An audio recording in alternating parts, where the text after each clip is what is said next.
Hi everyone, my name is Ibreez. And I'm Ibrahim. And we both work as internal medicine trainees in the United Kingdom. And we both are international medical graduates. So today what we wanted to present to you is an online induction for international medical graduates by international medical graduates. Let's get started.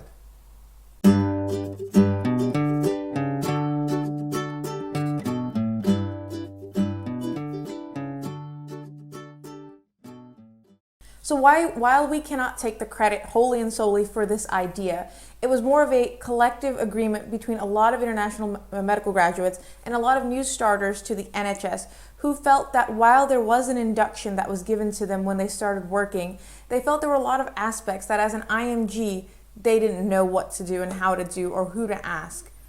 That's why, with the help of some of our fellow international medical graduates who currently work in the NHS, we've put together a really nice and robust online induction, which we feel will cover a lot of the extra stuff that an IMG would like to know. Now, we want to say this is not to take over or in any way replace the induction that is provided by your hospital. Rather, this is something that we feel will supplement it. So we also encourage you throughout your time in training and working in the NHS to come back and see this video again if you feel that there's some other topic that you really need to revise or look over again. The way we've set up the video is, if you check in the description box below, we've put out timestamps so you know exactly which video or which topic you would like to go to. You can click and you would go directly to that video. Obviously, this video is a little bit on the longer side, but guys, that doesn't mean you have to sit and watch it all in one go. You can stagger it out and watch it at your leisure. We really hope that you do find it a very informative and very useful session, and we are very excited to be able to be a part of this and help kind of spearhead this initiative to make it something that we could do on a yearly basis. And the topics that has been selected for this online session actually been polled first among the graduates who are starting, and that is why if you don't find that what the topic you wanted to know in the topic list, please comment below to let us know what topic you want us to cover next time, or probably in other videos. We will work towards talking about that topic next time. And guys, there's just one last thing that I really want to encourage you all to do. If you see in the description box, we provided some feedback links. It would be really great if you could provide feedback not only to the individuals who took out the time to sit down and talk about these various topics, but also to give us feedback on the induction and how it was presented overall. Because as we said, as we want it to make something that can happen every year, with your feedback, we'll be able to improve it so it can get better and better every time.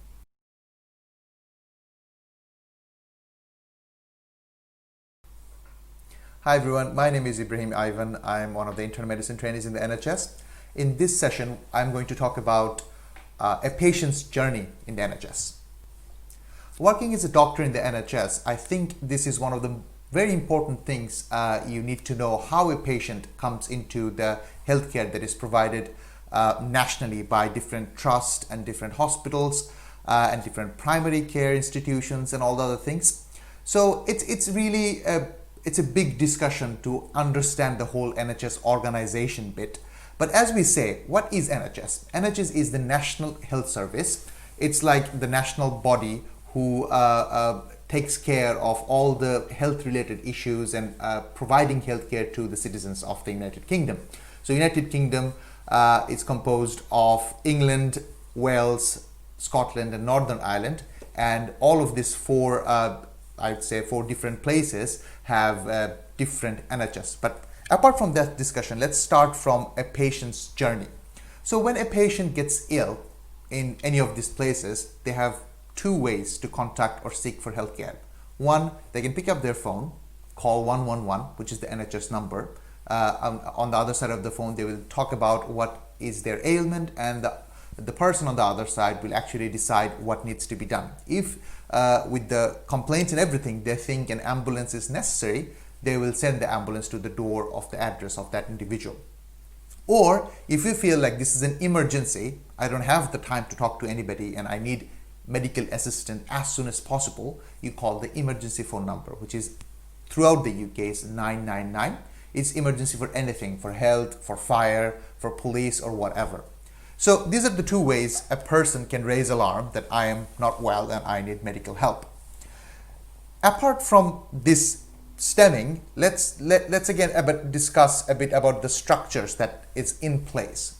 So their primary care, which is the general practice surgery, which is called GP surgeries, and is secondary care, which are the hospitals. Some of the hospitals together form a trust that you'll be working in or working under. So hospital is a secondary care in which the hospital, they have two different branches, which is an inpatient, you'll be admitted, or outpatient, which are clinics. So basically there are three forms of care that you can get. One is you can go to your GP, general practitioner, who sits in their primary care or GP surgery, or you can go into a hospital where you can, if you get admitted, you'll be an inpatient, or you go to a hospital to see in an outpatient clinic. So let's go back to the person who is sick. Say they called 999, an ambulance came, the ambulance crew has paramedics who are medically trained. They will see the issue, what's happening. They will treat them initially if they need any treatment. And if they deem that the patient needs to go to an emergency department, they will phone the emergency department, the nearest emergency department, and they will take the patient to the emergency department. So the patient comes via ambulance to the emergency department. You can walk to an emergency department as well, but let's just go about that. So you come to an emergency department. In the emergency department, there is a triage nurse who will categorize this patient according to different triage category, which is more important and which is like not less, like who needs more attention according to that. So triaging is done. So the doctors and the other healthcare professionals who sees patients in emergency department will be seeing patient according to the triage and according to when the patient arrived and everything. So the patient first gets seen in a hospital setting by an emergency medicine physician or the emergency medicine healthcare professionals. So emergency medicine, if you're working in emergency medicine, you will be seeing the patient in the hospital, the very first person. So they will give their complaints and everything. So emergency department will decide whether the patient needs to get admitted or the patient needs some intervention and they can go home. So that's the first decision. That's the front door of the hospital. So if the emergency medicine department decides the patient needs admission, then they find the stream in which stream the patient is going, whether it will be a medical patient or it will be a surgical patient, or say obstetrics and gynae or pediatrics, or whichever branch, psychiatry or anything. So they categorize which branch of medicine or which branch of entire medical staff the patient should go. So let's talk about medicine first, then we will compare with the other branches. So if the emergency medicine decides that this patient needs admission, they call the medical registrar and they refer them to the medicine department. So this patient from emergency department goes to a place called medical assessment unit or medical admission unit or clinical decision unit based on different terminologies available, but basically it is under acute medicine department. So the patient comes to acute medicine department, and if you're a doctor in a medical assessment unit or medical admission unit under acute medicine, you'll be seeing the patients who came from emergency medicine. So you will again see the patient, assess the patient.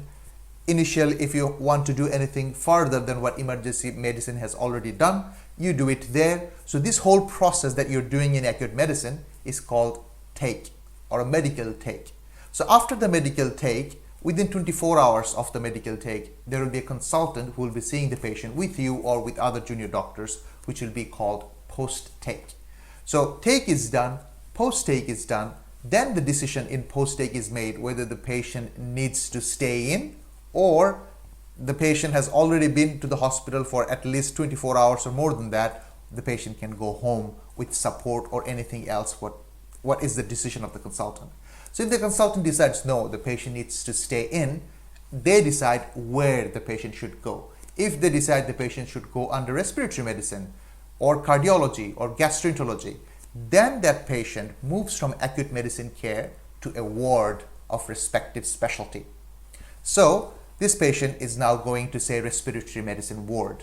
So respiratory medicine ward will have respiratory consultant, registrars working in respiratory medicine, junior doctors working in respiratory medicine. So the patient, when it comes to a respiratory medicine ward, they have already been seen by emergency medicine doctor, acute medicine junior doctor, then acute medicine consultant who did the post-take, and now the patient came to your ward, which is a respiratory medicine ward.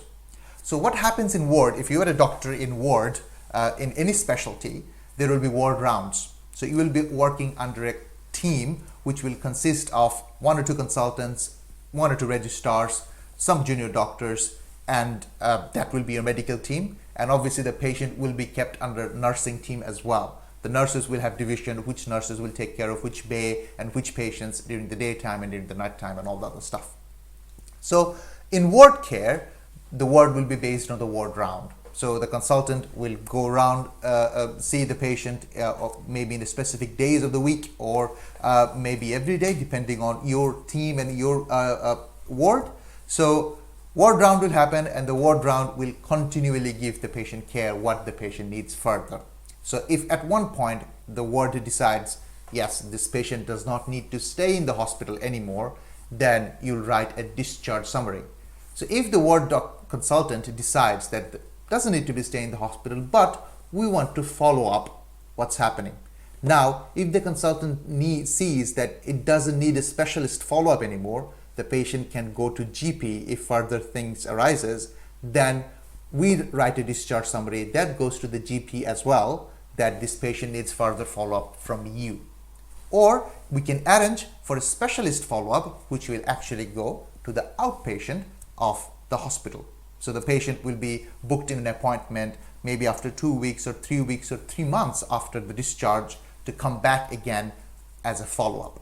Let's talk about the surgical bits as well. So the same thing happens. If a person comes to the emergency medicine and the emergency medicine recognizes this patient needs urgent surgical intervention, they call the surgical registrar. So the patient can directly go to the emergency operation theater, or the surgical registrar may deem the patient does not need emergency surgery.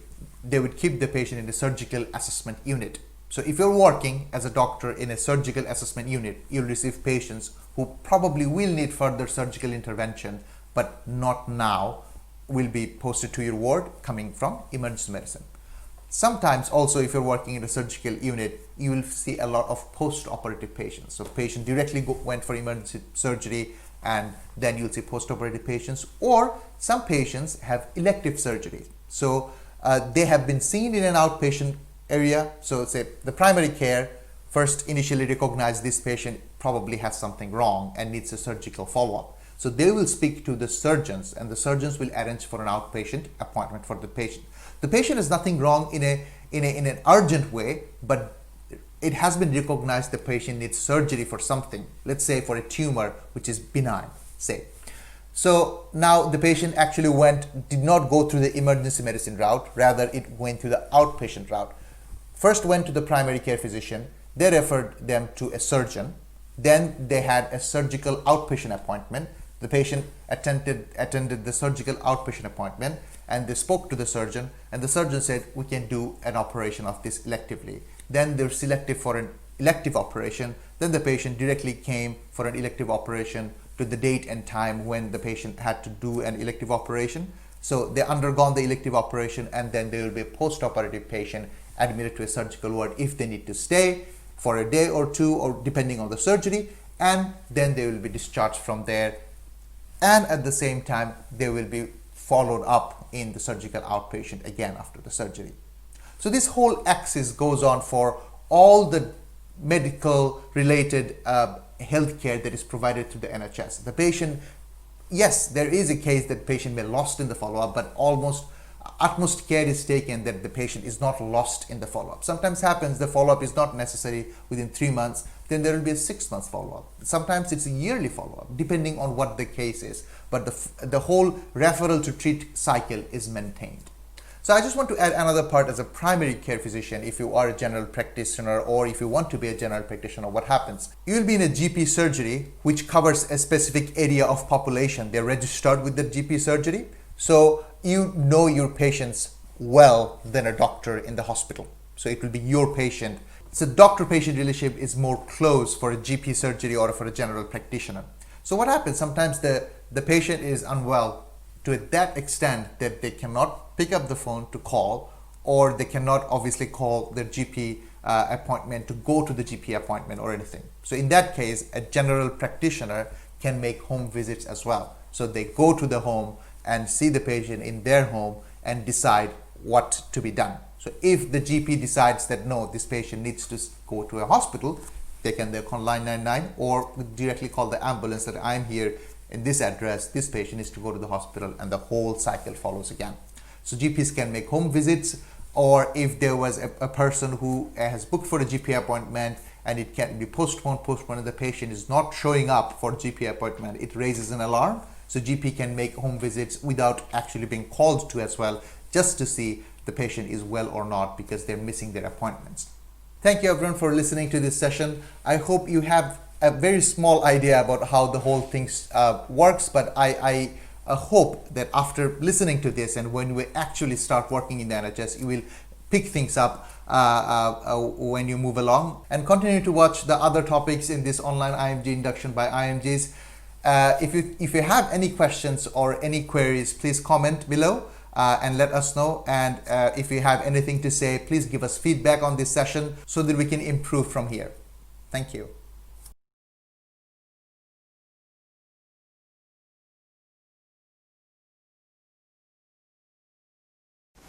Hi, my name is Ashitha. I'm one of the junior doctors currently working in the NHS, and I'm here to make a video about what to carry around in the ward. Now, when I'm in the wards, I usually wear scrubs, and I like small things that actually fit in the pockets of the scrubs rather than carrying a bag around, because I feel it's not comfortable for me at all. So the first thing that is very important for anybody, whether it be a doctor, whether it be a healthcare worker, or any other sort of worker in the hospital, is your ID badge. You have to definitely carry this around. This defines who you are and what your role is in the hospital. So I always carry my ID badge with me. The second thing that I carry with me is a pen. Without a pen, you cannot work in the wards at all. You need this for everything, to write stuff down, so a pen is very important. After that, you definitely need your stethoscope. A stethoscope is needed by everybody because you can immediate urgent patients, if there's any deterioration in the ward, you can directly go and use this and help the patient out, rather than not having a stethoscope and trying to find one in the end. The next thing that I do carry around with me is a small notebook like this. When I had initially come into the NHS, I had no idea what to do, how to get into stuff. So I kept this notebook with me. I've written down all my usernames, my passwords that keep changing, but I wrote everything down in this because I could not remember everything. I wrote all the protocols that are necessary, so whenever I had an issue or when I couldn't remember how to prescribe this or how to do that, I just referred to this notebook. I'm not using this notebook much these days, that's because I've gotten used to the system, but it will be very helpful if you're just starting out to have a notebook that actually, you can get a smaller notebook that fits into your pockets of your scrubs, because it'll be easier rather than getting a big notebook. After this, I always carry my phone around. Your phone's very important because I do not wear a watch, so I look at the time on this. Another couple of things, uses of your phone would be is and a couple of apps. During wards, there is the BNF book, as everybody knows about, which is usually for all the drugs, but I do not like carrying that book around with me, so I have the app for it. So any indication, any contraindication, any doses that I do not know, I just quickly refer to the BNF app. The next thing, another app that I would like to actually make, I would like all of you to know about is the Induction app. Induction was very useful when I first initially got in. I think it's still useful for me these days, is because whichever trust you are, you just enter your details of it and it gives you all the relevant phone numbers. So if you want to call any reg from any department or any SHO or any CT radiographer, A&E, anything, it gives you all the numbers. And since you can't remember numbers, I think that's a very important app for all junior doctors to keep. The next and the most important thing that I keep with me is the bleep as well as the Wi-Fi phone. If you're not in the wards and your registrar or your consultant needs you or any nurses need you, they will give you a quick call onto that and you can reach wherever they need you to be. So since I am taking on-call duties as well, all the referrals come to me via that phone. All any patient that's deteriorating, I get a call on that phone. So having your bleep and her Wi-Fi phone is very important. Unfortunately, I can't show you that to you because I'm not currently in the hospital, but you will eventually see it. in the hospital around. Once you start your on-call duties, you will also get that. So that's basically the things I do carry around with me in the hospital. But I think that's all you need to carry around. If there is anything else, I guess you guys could let me know. But this is what I do, and I hope this video has helped you, and all the best.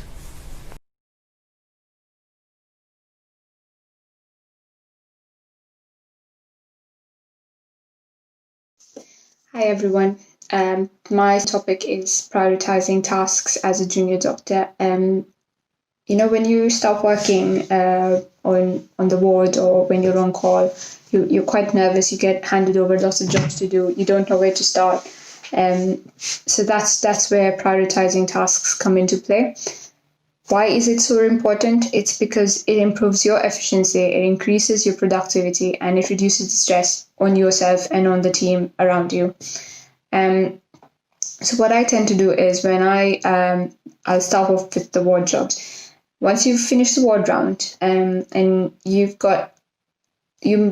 obviously not going to be alone on the ward. Sometimes, you may have to be, but if it's not safe, do escalate it to your seniors.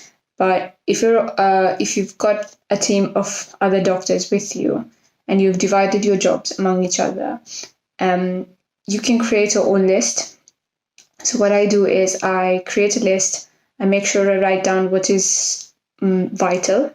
So what's the most important thing that's on the top of the list, then important, and then optional.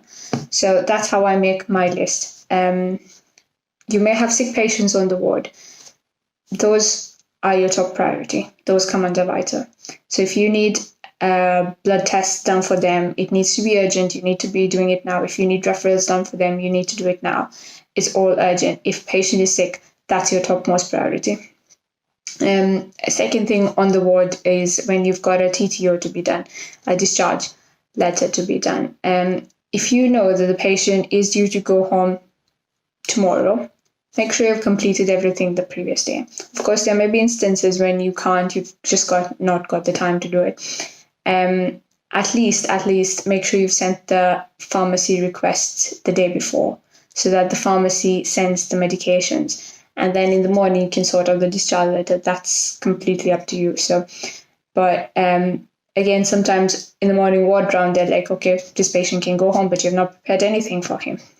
And the pharmacy closes at 5, 6, 7 in the evening.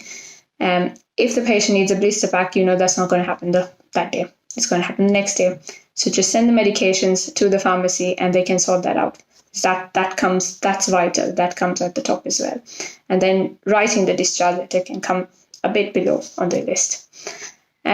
Chasing bloods. If the bloods have been taken before, it takes at least a couple of hours for the results to come back. So you can put that at the bottom of your list as well.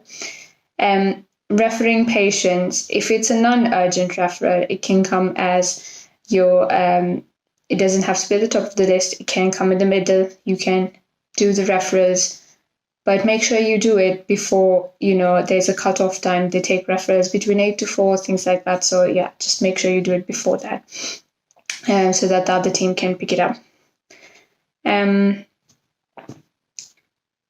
The other thing would be your breaks. You need to prioritize your breaks. That's very important. When I was working on my A&E shifts, especially the night shift, I know for how long I can go without a break. So we start off at about 9 in the night, and then by 3, 4, I know I need my break. So you need to know how well your body functions, how long you can go without a break. But your break is very important, so prioritize your break and put it in there. So that's your on-call and ward duties. That's how you can, prioritize your jobs. Another thing you can do when you're on the ward or when you're on call is you need to think ahead so that the team that's coming on the next day or in the night, they're kind of relieved. Make sure you've prescribed the patient's medications, all of the regular medications. Also prescribe some PRN pain relief, PRN antiemetics, so so that you don't get called again in the middle of the night when you're on call, or when another person is on call, they don't get called in the middle of the night just to prescribe some paracetamol. Other than ward duties, other than hospital duties, the other one thing I would like to stress on is prioritizing your health and mental health. Two things: physical and mental health. Be active. Exercise, eat good food. You need to be physically well to be able to look after others. And prioritizing your mental health. Most of us who come to UK, we're alone. We don't have families. We live alone. So you need to make sure you've got that, communication between, if you're good with your family back home, communication with your family, communication with your friends. That's very important for your own sanity. So prioritize all of that as well. And then work on your portfolio. Give yourself, at least a couple of hours in a week to make sure your portfolio is up to date. Another thing that I would like to stress on is make sure you're up to date, and not just with medical knowledge, but just even the outside world. Make sure you're up to date so that you can always have something. You've got something to talk about with other people. I think that's it from prioritizing your tasks. I hope that helps. Please do leave me some feedback if you've liked it. Thank you.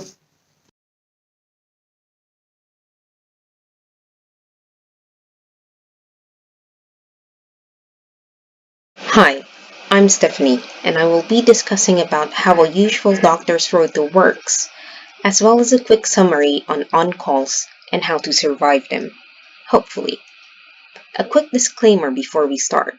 I have only done medical jobs as a doctor in the UK, so this video may not cover the specialty-specific nuances for other disciplines such as the surgical specialties, anesthetics, pediatrics, and accident and emergency. Resources about those specialties may be seen elsewhere. Nevertheless, I hope this video can help elucidate what goes in the day-to-day life of a doctor in the UK. To start, UK doctors have the regular ward days, which lasts from 9 a.m. to 5 p.m., Mondays to Fridays, with weekends counted as off days. This is what looks on paper, but usually, doctors come to their assigned wards 10 to 30 minutes early to receive handovers from the nursing staff. During this handover, it is important to note of the following patients, in order of importance. The first one will be the unwell patients. Unwell is practically a UK term for acutely deteriorating patients who need urgent clinical reviews to stabilize their conditions. Therefore, make it a point to see them first. The second priority will be the patients who are due to be discharged from the hospital. Most hospitals in the UK have bed shortages. As such, it is important to identify which patients are medically optimized enough to get transferred out of the hospital, so that we can make room for new patients being admitted in the trust. The least priority patients are those who are expected to stay in the hospital for a couple more days for various reasons. It could be because they are still having investigations ongoing, they are still sick but not really that unwell, or they are already medically optimized and fit to go home, but they have an ongoing discharge plan still to be completed. Now, once you know which patients to concentrate on first, your ward team gets to allocate which patients are seen by which doctor. The ward team is comprised of several doctors of different grades. You have the consultants on top of the totem pole, then the specialty registrars, then the court trainees or senior house officers, and lastly, the foundation year doctors plus minus the medical students. Ward rounds are routinely led by the most senior doctor on site. However, this may not be the case at all times. There can be issues with ward staffing, or There are certain days that consultants and registrars are away from the wards to attend their clinic duties. As a result, us doctors need to rise to the occasion and lead our own rounds. Ward rounds start by prepping the patient's notes, taking into account what they came in the hospital for, the active issues, investigations that are done and are awaiting, and the clinical review of the patient. From there, you can have a preliminary diagnosis or impression, and then formulate an action plan to sort out the patient's ongoing concerns. And so, doctors see all or most of the ward patients until noontime. Before lunch break, doctors attend a multidisciplinary meeting, or the huddle. This is a board meeting along with other members of the hospital staff, ranging from the nurses, OTs, PTs, social workers, discharge coordinators, etc. During the huddle, our task as doctors is to assess whether the patient is fit to go home or not. If the patients are fit to go home, then we initiate the process of discharge planning. After the huddle, it is advisable to perform the urgent jobs, procedures, and referrals. You can also use this time to speak with your seniors to ask for advice regarding complex patient cases. Once those jobs are done, reward yourself by taking your much needed break. After lunch, carry on in smashing through your jobs list until the clock strikes 5 p.m. If you still have outstanding jobs to do, particularly work that may alter the patient's management overnight, then it is best to hand these over to the out-of-hours team, or the doctors who will be staying at the hospital beyond 5 p.m. or working hours. Now, on-calls are a different beast altogether.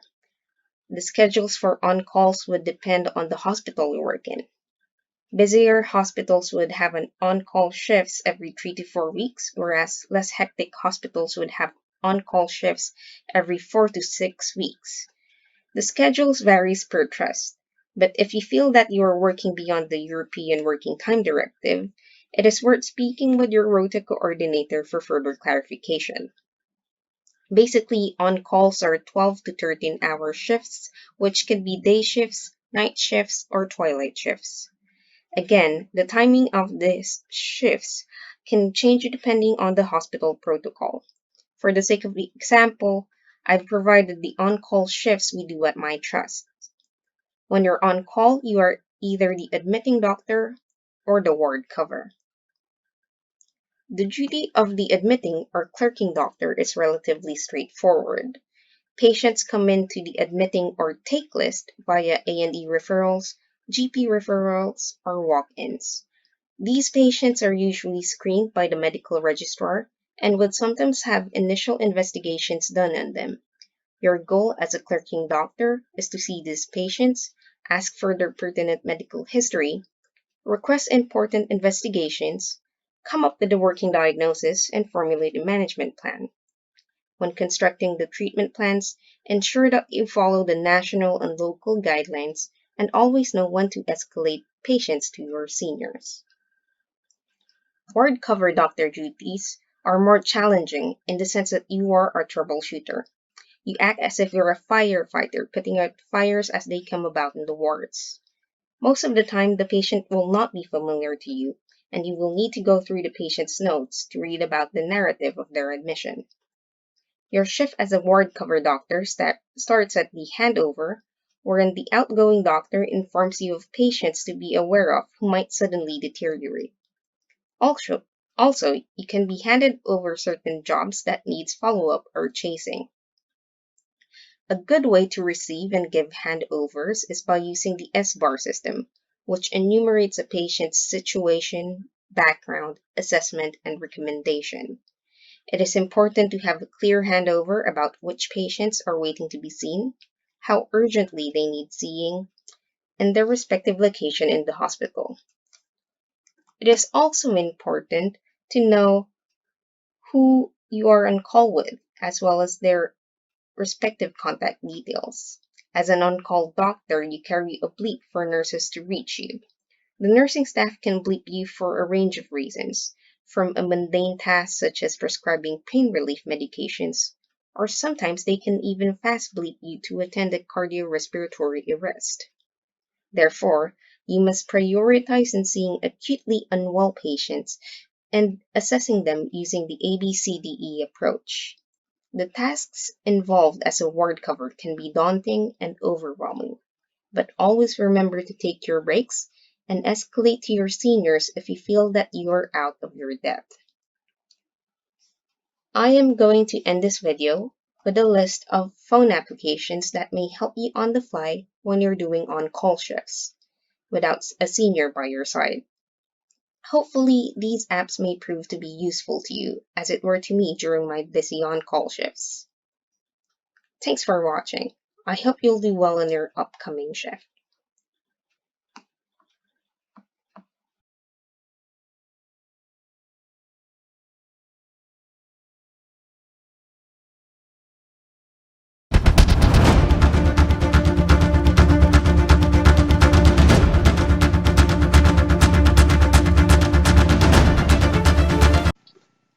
Hi, I'm Anoop. I'm one of the emergency medicine trainees at the Southampton General Hospital. Today, I'm going to talk about S-bar and effective handover. The main aim of the handover is to convey high quality and appropriate clinical information to the ongoing healthcare professionals to facilitate for the safe transfer of responsibility for the patients. The aim is also to ensure that after handover, all members of the team will have the same understanding and set of priorities. Clinical handovers occur at multiple stages in a patient's journey through the hospital, starting from ED till his discharge. Good handovers are essential in providing patients continuity of care, patient safety, and avoiding errors. The S-bar, S-B-A-R, was initially used in the US Navy and has been adopted across the NHS for effective communication. In S-bar, S stands for situation, B for background, A for assessment or actions, and R for recommendations. In situations, what we need to cover is 4W. The first W is, who are you? For instance, I'm Ben. I'm an EDSHO. I'm Alex, the on-call medical registrar. It's always good to mention your name and your designation. The second W is, where are you calling from? For instance, I'm calling from the rhesus area of the emergency department. I'm calling from the pediatric ward. I'm calling from the nephrology ward. The third W is, who are you calling about? It's good to mention the patient's name, date of birth, and NHS number. For example, I'm calling about Miss Louis, whose date of birth is and NHS number is. The last W is, why are you calling? For example, I would like an urgent cardiology review for this patient with complete heart block. Moving on to B, the background. This helps the listener develop a mental picture of the patient who's in front of you. Here we can talk about patient's age, gender, main prescribing complaint, salient medical history. Next is assessment or action.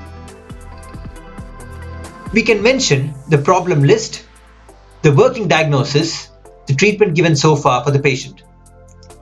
Finally, R for recommendations. It's either for a review, admission, or a discharge. It would be really helpful for the listener to mention the time frame, urgently or immediately. Here, we also mention about any pending investigation that needs following up, any medications, or any specialty reviews if required. Finally, we wait for any questions from the listener, or he or she has got any other recommendations. Now, let's see how can we use the S-bar. For example, hi, I'm Alex. I'm an EDSHO calling from the resuscitation area of the emergency department with regards to Miss Julie with NHS number who has got infective exacerbation of COPD, who I would like to admit under your care. Miss Julie is a 75-year-old female with a background history of congestive cardiac failure, COPD, and type 2 diabetes on home nebulizers and regular medications. She presented to the emergency department with 3-day history of shortness of breath, fever, and protective cough. She was tachypneic with respiratory rate of 34 and saturating 80% on room air on her arrival to the emergency department. On auscultation, she has got global wheeze and right basal crackles. Her cardiovascular, neurological, and abdomen examinations are normal. Her lab results show raised CRP and white cell count. Chest X-ray reveals right basal consolidation. No ECG changes. ABG compensated type 2 respiratory failure. Julie has received IV antibiotics, nebulizations, and steroids in the emergency department. She is currently receiving 2 liters of oxygen via nasal cannula and is maintaining a saturation of 89%. She's been reviewed by the COPD nurses in the emergency department. My recommendation would be we admit Julie under your care and be reviewed by the respiratory team tomorrow morning. I booked a bed for Julie in the acute medical unit. Do you have any questions? Thank you. It's always a good practice to know the name and designation of the person with whom you are speaking and document the same in your clinical notes. In the next section, we will be discussing about the handing over of Julie's care. It's always important to keep your handover short and crisp with key points. S. Situation. Julie is a 75-year-old female with a background history of congestive cardiac failure, COPD on home nebulizations, and type 2 diabetes mellitus, who got admitted to the hospital with infective COPD exacerbation 2 days ago. She's been started on IV antibiotics and nebulizations. She was reviewed by the respiratory team and she was doing well until 3 hours ago when she developed acute shortness of breath and increased oxygen requirement. So this is what you would be covering in S. Name, age, reason for admission, pertinent medical history, and what is the problem today. Going on to B, the background. What is the assessment of your patient? On examination, Julie is tachycardic with respiratory rate of 34 and she's saturating 89% with 5 liters of oxygen. Julie has got raised JVP and bibasal crackles on auscultation. Her neurological and gastrointestinal examinations is normal.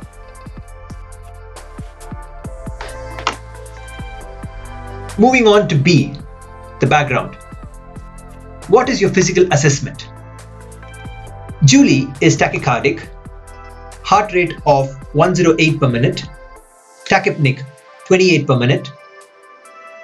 On examination, Julie has got raised JVP, bibasal crackles on auscultation. Julie is requiring 5 liters of oxygen to maintain a saturation of 88%. Chest X-ray shows features of fluid overload. ECG showed non-specific STT changes. Julie has been reviewed by the cardiology team and has started on IV diuretics. Moving on to A, which is assessment. Here, you should mention of what you think is going on. So Julie was admitted to the hospital with infective COPD exacerbation and was doing well until 3 hours ago when she developed acute shortness of breath. She is hypoxic and is having increased oxygen requirement. She has got CREPS on auscultation, raised JVP, and features of fluid overload on chest X-ray. So Julie is having acute pulmonary edema and she's been reviewed by the cardiology team and started on IV diuretics. Moving on to the last part of SBAR, which is R, the recommendation. Julie has had her blood sent half an hour ago, which needs chasing. Julie needs a repeat ABG in half an hour's time. And if it shows worsening respiratory failure, then to contact the respiratory team for consideration of non-invasive ventilation. So it's very important to wait for any questions from the listener. And the questions should be more pertinent on the topic. Hope you've got a generalized idea on SBAR and effective handover today. Wishing you all the best. Take care. Finally, ask if there are any questions. I hope you all would have got an overview of what SBAR is and its use in the referral and the handover of patients. For further information, kindly visit your respective Royal Colleges for the handover toolkit. That's it for now. See you in the next episode. Take care. Stay safe.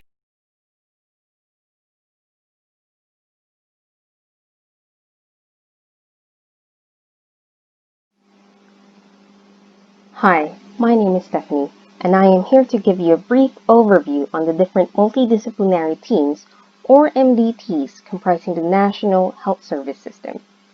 Just to give a caveat, this is not an all-encompassing lecture, but rather, the aim of this video is to serve as a guide, since the availability of the MDT services would differ from one trust to that of another. So, to start with, the UK healthcare system is rather unique, in the sense that it offers a more holistic approach to patient care. This means that apart from managing a patient's medical or surgical condition, we also look after the patient's overall well-being and health. In accordance with this, we also factor in the patient's diet and nutrition, speech and language, functional mobility, social support, etc., etc. Consequently, there is a need for doctors to be familiar with the members of the MDTs, and doctors should also establish good working relationships with other allied health team members in order to achieve the common goal of making our patients as healthy as they can be. First off, I will start with the nursing services. Basically, the nurses run the show and they are the bloodline of the hospital. They monitor the patient's vital signs and they make doctors become aware of the patients that are doing unwell and are needing urgent medical reviews. Also, they can help us in carrying out practical procedures such as taking blood samples, IV cannulations, catheterizations, and whatnot. Moreover, we can ask them to accompany us as chaperones whenever we perform certain intimate physical examinations on our patients. In the UK, some nurses go into further training to specialize in a certain field. These people are what we call the clinical nurse specialists and advanced nurse practitioners. These nurses hold graduate level degrees and obtain certification to practice a specialty of choice, such as, but not limited to, acute oncology, diabetes and endocrine, mental health, Parkinson's disease, and the list goes on and on. As such, these nurses demonstrate an advanced level of knowledge and clinical skills. These nurses can take patient histories and do physical examinations, which can then aid them in diagnosing, treating, and managing patients with acute and chronic illnesses. These specialized nurses work hand in hand with consultants, and they are a good resource for advice on managing some complex patient cases. Ward pharmacists, on the other hand, make sure that we are prescribing the appropriate drugs to our patients. They also provide an additional safety measure to ensure that we are not incorrectly prescribing a medication that a patient might be allergic to. Pharmacists are also our go-to person in cases when a ward doesn't have a particular medication in stock, or when we are needing alternative forms or routes of drugs. These people are also in charge of educating patients on drug administration prior to discharge. Next, we go to the physiotherapists, whose primary aim is to develop physical exercises to enhance muscular strength and help patients return back to their usual mobility status. The PTs identify any injuries or disabilities that may limit the patient's movements. It's worth giving them a shout for a referral if you happen to have patients who suffer from a fall, or if your patients have unsteadiness in both feet whenever they try to walk about. PTs also offer chest physiotherapy and deep suctioning to help clear out chesty secretions from patients who have mucus plugging. Furthermore, post-stroke patients benefit from a PT referral, as these patients would more often than not present with some form of limb weakness. Next, you have the occupational therapists, who assesses a patient's ability to carry out activities of daily living once he or she is discharged from the hospital. ADLs would involve moving in and out of the residence, preparing food, feeding oneself, showering and dressing up, going to the toilet, as well as going out to buy food and other basic necessities. Patients who are frail or elderly are usually referred to this service as they require more help in their day-to-day routines. OTs arrange a package of care in place, which basically means that carers come into a patient's house to lend a hand with the ADLs. Moreover, OTs determine if there are any special setups or equipments that should be added to a patient's house to help with the ADLs. Next, you have the speech and language therapists, and as its name implies, these people deal with speech, language, and communication issues, as well as swallowing concerns. It's prudent to refer post-stroke patients to them or patients with possible impaired swallowing function, such as people with advanced dementia or motor neuron diseases, since these patients are at risk of aspirating on the food that they eat. Sometimes, patients are deemed to have an unsafe swallow, and when this is the case, the SALT team may recommend to put in a nasogastric tube in place while the medical team is planning for a more permanent route for feeding. In line with the topic of feeding, we all know that the adequate intake of macro and micronutrients help in the process of a patient's actual recovery. Accordingly, dietitians and nutritionists provide essential advice with regards to a patient's nutritional needs. It is worth referring malnourished patients, patients on parenteral feeding, post-operative patients, or patients with eating disorders to this particular team. Lastly, I'll be discussing about the tissue viability nurses. These nurses are trained to manage patients with pressure ulcers as well as superficial or deep-seated skin lesions. They provide advice on how best to dress and care for the patient's wounds. Moreover, these patients work closely with the surgical team. In any case, the patients may need to go to the theater to wash out and debride the said wounds. And with that, I end this topic. As I mentioned before, the MDT services would vary from hospital to hospital, and I may not have covered all of the multidisciplinary teams. Nevertheless, I hope that this video has helped give you an idea of the different staff members that you will eventually work alongside with during your duties as a doctor in your respective hospitals. Thank you, and I hope you have a good day.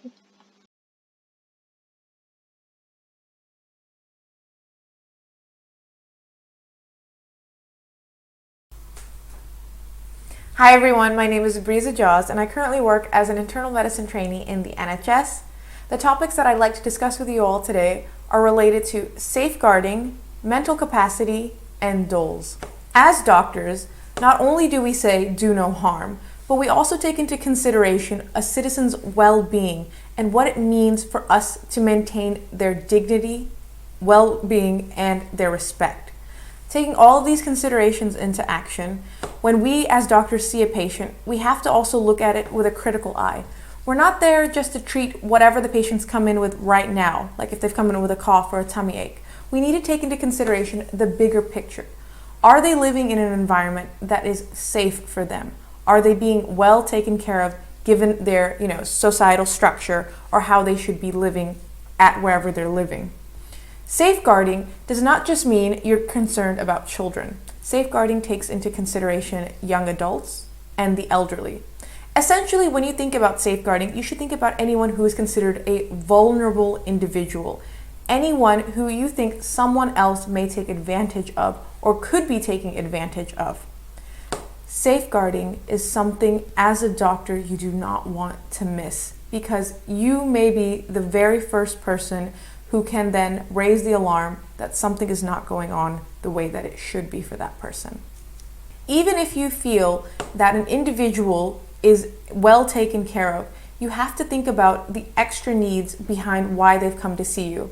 If they have any physical, mental, or sensory deficits that you feel that the way that they've come to you, there are some concerns, and that you think that someone is taking advantage of their disability or their vulnerability or their age, this is something you need to raise. Safeguarding is an extremely important thing no matter what department you're working in. But typically, you would find yourself more involved with safeguarding if you're working in an emergency department setting, in the pediatric setting, or within geriatric medicine. But that does not mean to say within psychiatry or other specialties you would not see them. I just feel, at least in my personal opinion, that that's where I saw a lot of these cases crop up. That being said, it doesn't mean that you will only find an issue in the hospital. As a GP, you may be faced with these issues.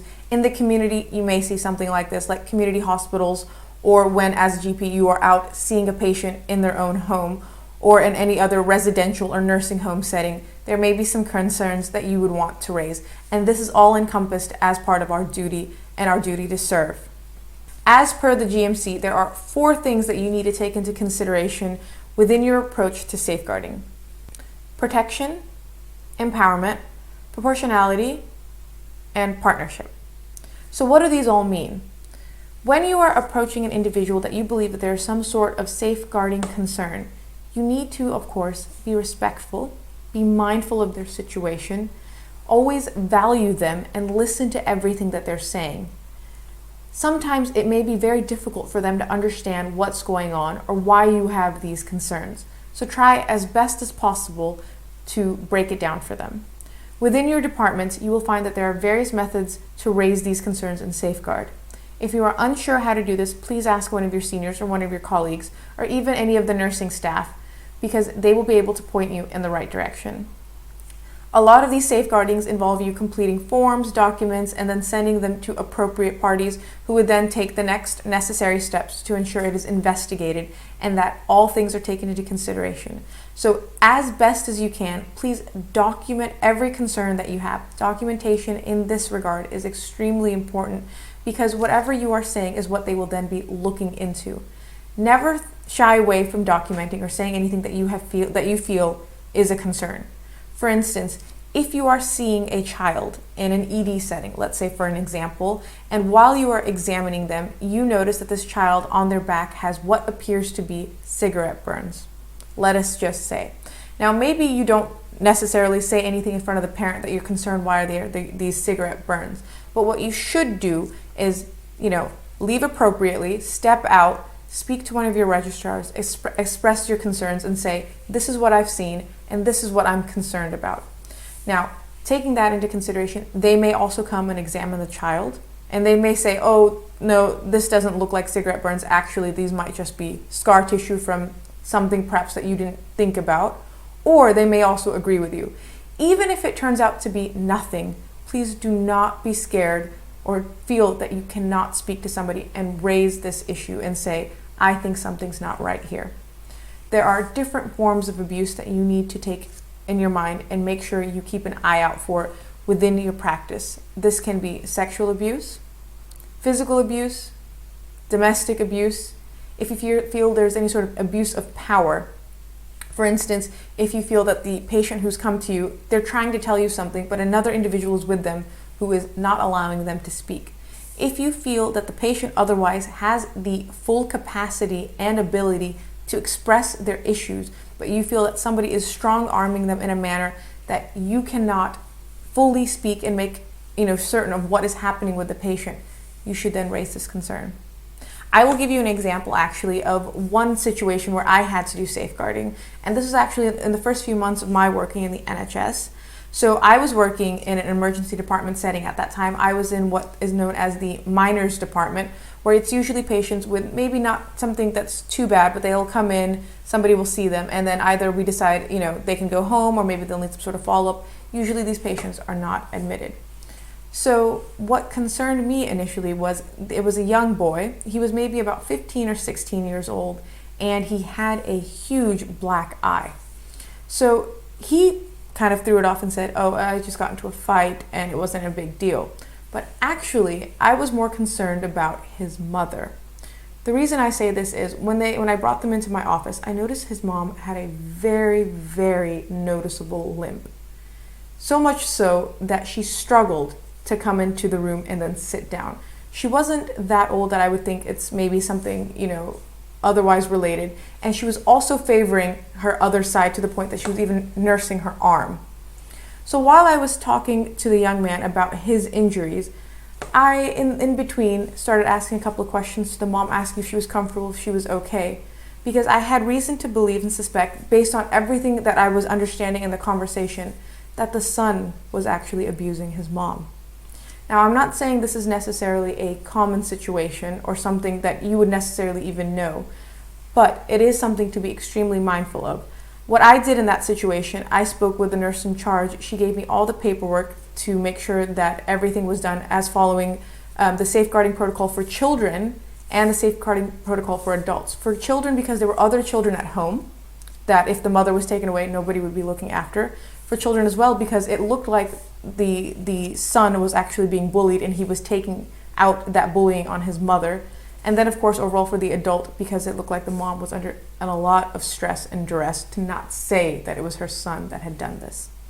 So beyond all that, guys, what really is really, really important is if ever you feel that you don't know what to do next or who to ask, it's not a problem for you to speak to a senior and say, this is what I'm thinking, this is what I kind of want to do, but am I doing it right? Is there anything else I need to know?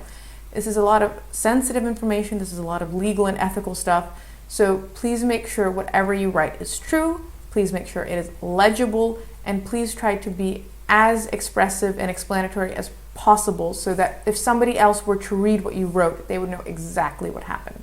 Now, what I've spoken to you about up until now has been someone else abusing or neglecting an individual.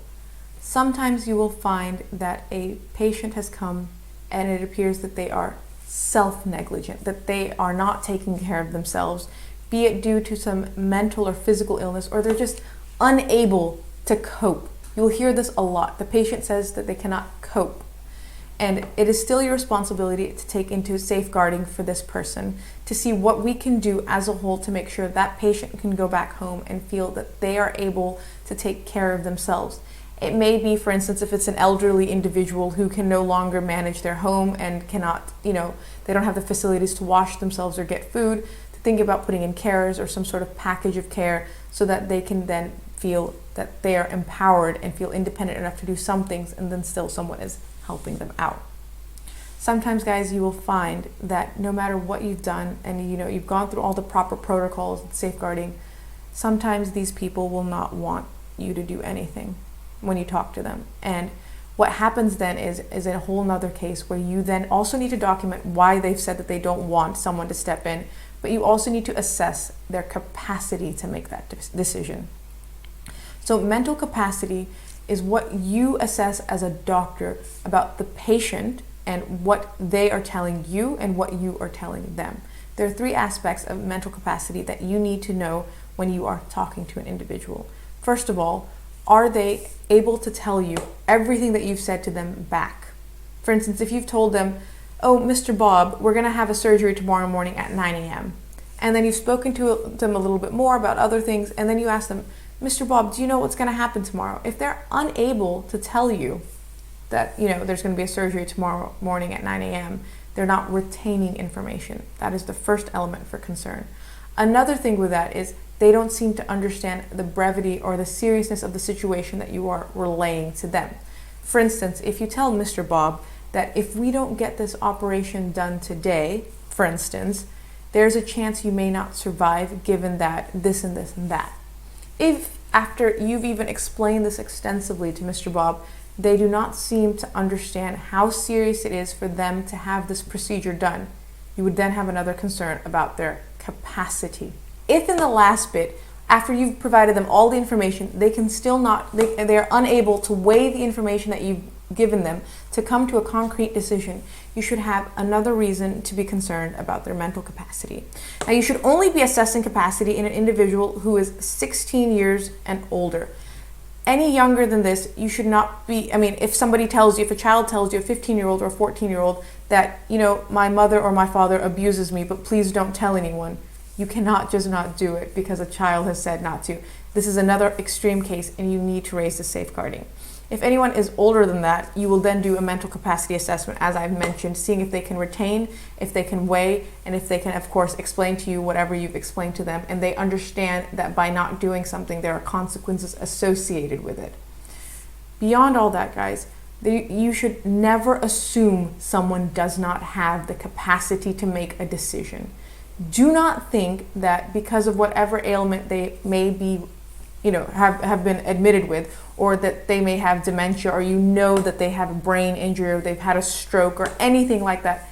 Never let that type of a diagnosis influence you into believing that a person does not have capacity. A person always has capacity. Always assume capacity unless you have done a mental capacity assessment. Never think just because a person has some sort of a diagnosis that they are incapable of making a decision that is best for themselves. All right, that's very important. And it's also very important that you document any mental capacity assessment that you've done. You write down what you've explained, how you've explained it, and the patient's response. Within this, you will find that in a lot of departments, such as geriatrics, they'll do a lot of things like mini mental tests. A mini mental test, while it is a test of memory, does not necessarily correlate to a mental capacity assessment. You should do a separate mental capacity assessment as well. A lot of times elderly patients may come in delirious, and because they were delirious on admission, they may have not done well on that mini mental test. But now that they've been in the hospital for some time and that infection has subsided, you should not assume what their initial state was to be as their ongoing or current state. A lot of patients, even with dementia or Alzheimer's or any form of those illnesses, have lucid states, or they may be better on some days, or they may have times in the day that they are even better. So never assume, even in those situations, that just because this person has Alzheimer's or delirium or anything like that, that they do not have the capacity, guys. I say this a lot of times, but it is extremely important that you do a proper mental capacity assessment. Do not cut corners on this. It is a medical, legal, ethical issue if you say that this person does not have the capacity to make this decision, and they actually do.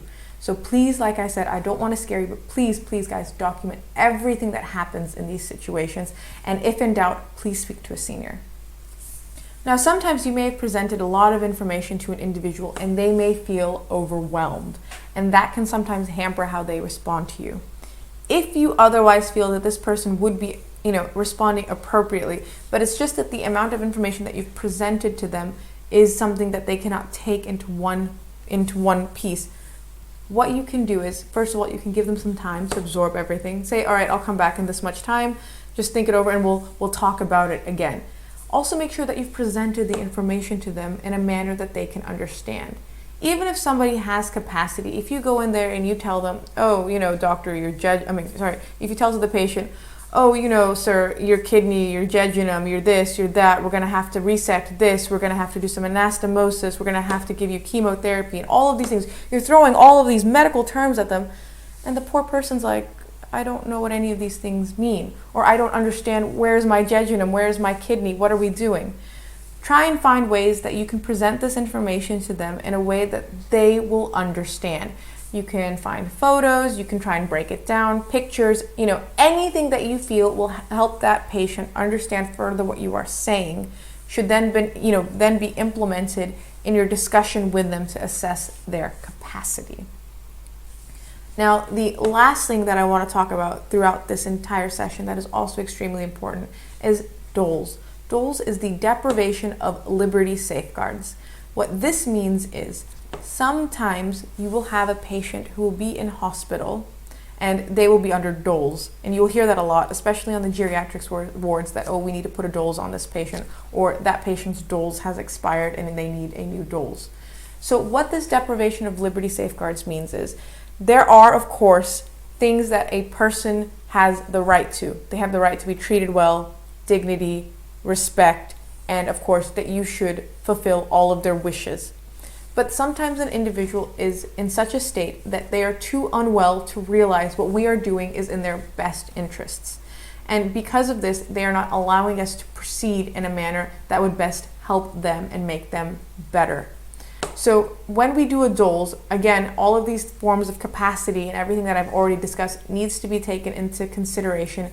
And you need to really make sure that what you're doing is in the patient's best interest. For instance, if you know that a patient will not be, they don't want to drink water or they don't want to take their medications, even after you've explained to them why it's important, you have the justification and the right to put in a D.O.L.S. A D.O.L.S it can be done by nurses, it can be done by the junior doctor on the ward, it can be done by psychiatric staff depending on the situation. Look into your hospital's protocol about how they go about putting in a D.O.L.S and who needs to sign off on the D.O.L.S. And, of course, how long that D.O.L.S will be valid for, especially if it's something that you're doing very quickly. The family needs to be informed if you put in a D.O.L.S, and you need to explain to them why you are doing what you are doing. And of course, once if you have everything already documented and explained that way, there will be no reason for you to proceed in an appropriate manner. I just need to put one last thing. So you don't give gaps, it's now how will I edit fine. this? And you need to make sure that you've informed everything to them in an appropriate manner. So what I really want you guys to understand is, as a patient in the hospital, we have free will and we have the autonomy to express that will. For instance, if I was admitted in the hospital and the doctor were to say, you should take this medicine, I have the right to say, I don't want to take that medicine, or I don't want this procedure. And if, like we had already mentioned, if my capacity is fine, that's fine. They cannot make me take this medication or have that procedure.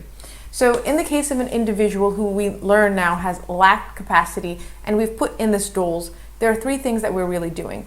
We're doing all of their care in their best interest. We are monitoring their care to make sure that they are getting the best care within considerations of what we feel would be their wishes, and we are monitoring them on the ward. They are not allowed to leave the ward as and when they wish, because a part of this is making sure that they are safe. And if we feel that they are unwell to the point that they cannot express their capacity in a manner that is fit, this is something that we would then do to ensure that they stay safe. Please realize when you put in a D.O.L.S, you are essentially seeking permission from a local authority about the care that you will then give to the patient. So again, be very careful and be very concise and explain every bit of why you believe this individual requires a D.O.L.S. Now, I really hope that all the stuff that I talked about is something that you guys can then use and implement in your further working environment regarding safeguarding D.O.L.S and of course mental capacity. You may not feel that it'll be something that you would necessarily see on a day-to-day basis, but you'd really be surprised how many patients you will come across that you will at least need to assess their capacity, or depending on the department that you'll be starting in or hope to pursue as a career later on, how important D.O.L.S and safeguarding really become. Thank you so much for listening.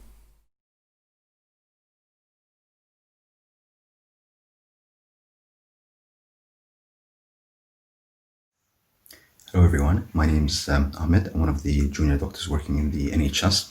In this video, I'll be talking about how to clerk patients. Now, depending on the shift you're doing and where you are, you might be asked to clerk patients, whether in A&E or on the wards.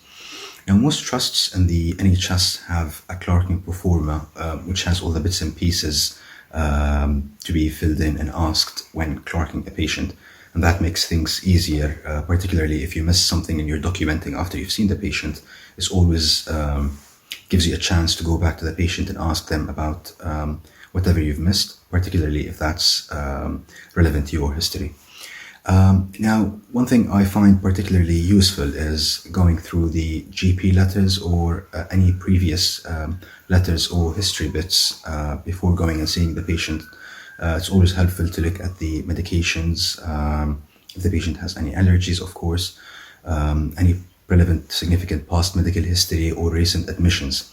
Even if that's not available and you're working in ED and you're the first person in the hospital to see the patient, it's always helpful to look at the paramedic's letter or history, as it gives you a fair idea of what the patient is coming in with. So sort of gives you a chance to arrange your thoughts before going and seeing the patient. Now, with regards to clerking, it's more or less the same thing as we've all learned in medical school. So you go and introduce yourself to the patient. Hello, my name's Dr. So-and-so. I'm one of the junior doctors, or one of the doctors on the ward or in A&E. You ask the patient about their age, and then it's with documentation, it's always the same thing. You ask about the chief complaint. The patient presented with shortness of breath, for example, chest pain, seizures, etc., etc. And then it's ask more about the history of presenting complaint. Why did the patient present? What happened? And up till the patient is in the hospital and you're seeing him or her. The other thing is, after that, is obviously ask about, you do a quick review of systems where you ask about any symptom or any system that's not, or you think at least is not related to the presenting complaint. However, you do ask about everything just to make sure that you haven't missed anything, and you document that. Then you move on to the background history. And with the background history, sometimes some of the patients, particularly in elderly, or if the patient is demented, or if the patient is confused, is tired, is not vitally stable, they might not be able to tell you all the chronic illnesses or the relevant background history. In this instance, it's always helpful to go back to the, depending on the trust you work in, you go back to the either an online system where you access the previous letters, or you check the old buff notes, or sometimes it is documented in the GP letter, or the GP record, sorry. So it's documented whatever relevant medical history the patient has. After that, you ask the patient about the social history. So you ask the patient if he or she, for example, smokes, if the patient drinks, and you obviously elaborate more depending on the presenting complaint. You then ask the patient if the patient drives, because in some instances, for example, if the patient had a stroke or a seizure, or a first-time seizure, for example, or repeated seizures, then some medical conditions need to be reported to the DVLA. That's where the importance of asking the patient if he or she drives is important. You ask the patient about their occupation, just to sort of have an idea if, for example, occupation is a risk factor to whatever they're presenting with.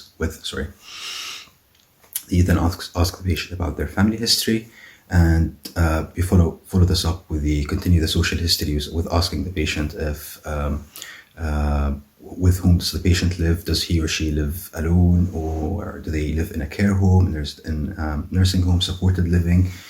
If they live alone, for example, and they're elderly, we generally tend to ask them if they have a package of care. How many times do the carers come in? And you ask them, are you able to cope well at home? Even, for example, if they have a package of care, are you able to cope at home, or are you not able to do that? You then ask their baseline mobility. So how are you usually? Are you usually independent, mobile? If not, then do you use a frame or a stick, or, for example, a scooter to mobilize? And how are you coping with your daily living? After this, you move on and you ask the patient if he or she has any allergies to any medication, any type of food. We generally document the medications the patient is taking, and we tend to ask the patient if he or she takes their medications on time. Do they have any side effects? If so, you obviously elaborate more on that. Then move on to the physical examination. That's the clerking bit, the history bit. That's more or less done. We move on to the examination bit, where we document the vitals first.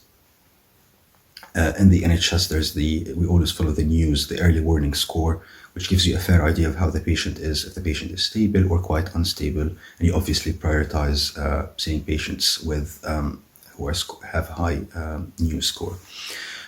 You look at the vitals and you address if there's anything that needs to be addressed emergently. You do that.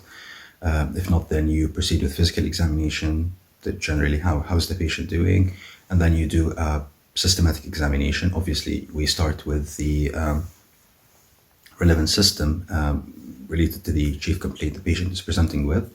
And once we've done that, we do a quick general examination of all the other systems, for example, cardiovascular system, respiratory system, abdominal examination, GI examination. You do a neurological examination. If the patient, for example, is it's not quite relevant and the patient is fine, then you can just document neurological examination intact. There's no need to check the tone, power, reflexes, or do a cranial nerves examination in the patient. Now, one more thing that's quite that we always do as well, particularly in elderly, is doing an AMTS score, which is the abbreviated mental test score. Particularly in patients with memory problems, this gives you a fair idea of how much the patient retains information, if they are oriented to time, place, or person. So that's something that we usually tend to do, particularly in the elderly. Once we've done that, you write your impression, or for example, your final diagnosis. If you're not quite sure, then we document our differentials. And then you write the plan, for example, to post-take the patient or to review the patient with a consultant to request so and so. And then in the end, we tend to, you sign, write your name or your initials, and if you have a bleep number, then that'll be very useful because it'll give the nurses or whoever sees the patient after you a chance to call you if you're not there or they're unable to get hold of you. So that's basically more or less it with clerking patients and how we document, and it's more or less the same way. One thing I found when I first came to the NHS and started working, I was missing bits and bobs when seeing patients, so it was always quite useful to take the clerking performer with me, and I'd ask the patient, and then once I feel I'm done, I just have a quick look at the clerking performer, make sure I haven't missed anything, and if I did, I ask patients and I fill in all the bits which I've missed. So that's it with how to clerk patients. I hope you guys find this video helpful. Please feel free to give me feedback about this, and if you have any questions. Right, best of luck.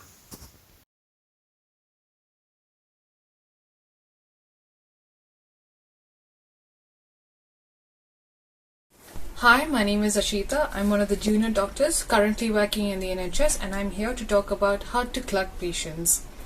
Clerking patients is one of the most important duties of a junior doctor. It is also the most important contact that any team, whether it be a medical team or a surgical team, that has with a patient. It contains major information that is required. Now, it's easier when if you start off, if there is an admission clerking pro forma.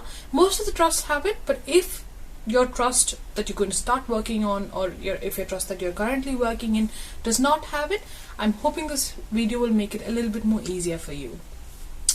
Now remember, admission clerking has to be focused, but it has to require all the information. It would be easier before you start clerking a patient as to go and see if the patient has any previous admissions, any A&E admissions, any imaging, any just previous comorbidities, any sort of document that the patient has previously, rather than this admission that he's just come in for. Now you start the clerking by going in, introducing yourself and what your role is in the team, and you start off with the usual presenting complaint. This is the reason as to why the patient has come into the hospital today for medical help. The presenting complaint, for how long has he been having this sort of complaint? So, for example, abdominal pain for the past 5 days. So that would be a presenting complaint. The second, you go with a history of presenting complaint, is a more elaborate story of as to how this pain came about, and a little bit more elaboration on this sort of pain or any other sort of complaints that he's had. You can also rule out a lot of diagnosis by doing a lot of negatives. So that's basically a history of presenting complaint. So after your history of presenting complaint, the next thing that you go for is a past medical history as well as the past surgical history. Give a concise but what all the things that the patient has had previously. It can be hypertension, it can be dyslipidemia, any diabetes, any other surgical history that the patient has. So you have to just write all of that down. The next would be drug history. What all are the drugs that the patient is currently on? After writing that, the next thing that I would go on to is an allergy history. A lot of people do not do this in the NHS, allergies, because they do not write it in the admission clerking, but I do it because it gives you an insight as to what the patient has. If there is any drug that he's allergic to, I just, not only drugs, I do any environmental factors, any latex, anything that the patient might be allergic to, I write that down.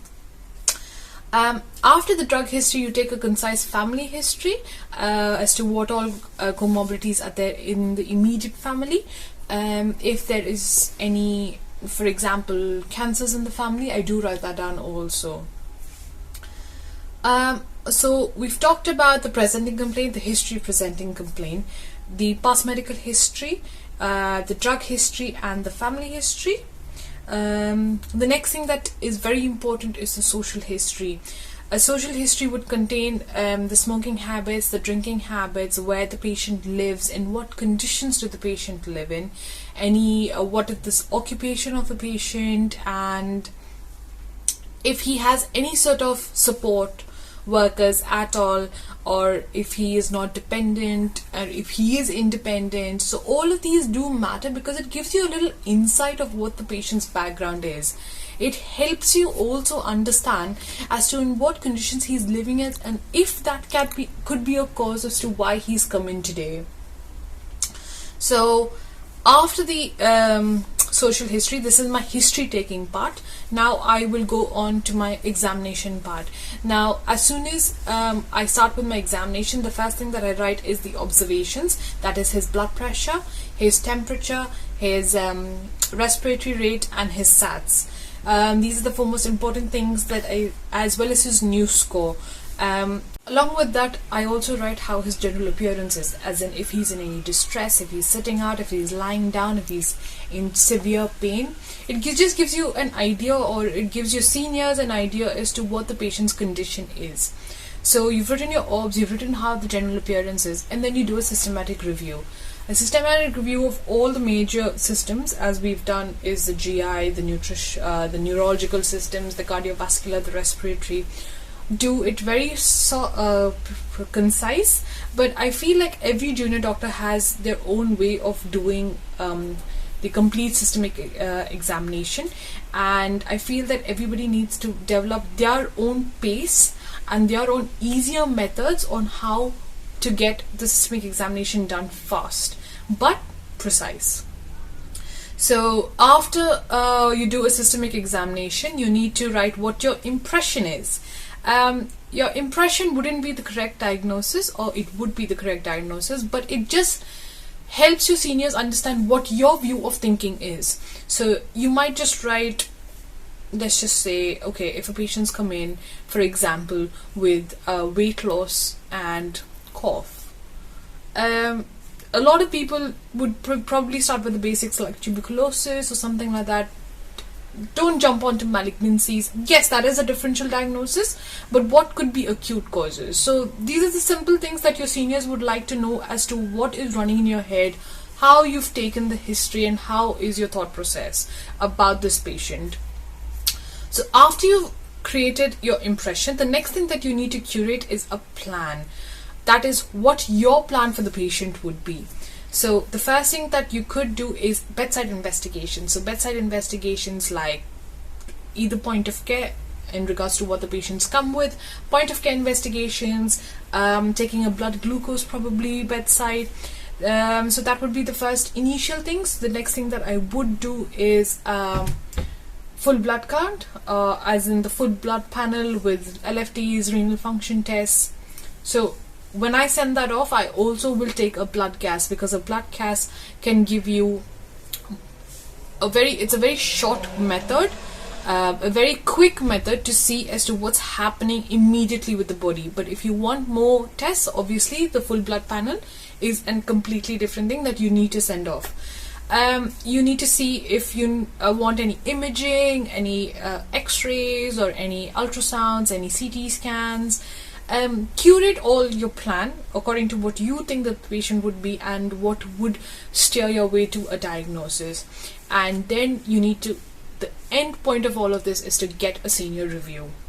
A senior review is very important because if you've not gone through the right way, or if there is something missing in yours entire clerking, as well as if there's something missing in your impression or your plan, he would be able to make you understand where you've gone wrong. And as soon as your senior has reviewed and he is happy with your plan or she is happy with your plan, you start the treatment immediately. So this is a very short way of how to clerk a patient in the NHS. We could go into a lot of details with each and every aspect of either the presenting complaint, the history presenting complaint, but that's for another video completely. I hope this has helped you.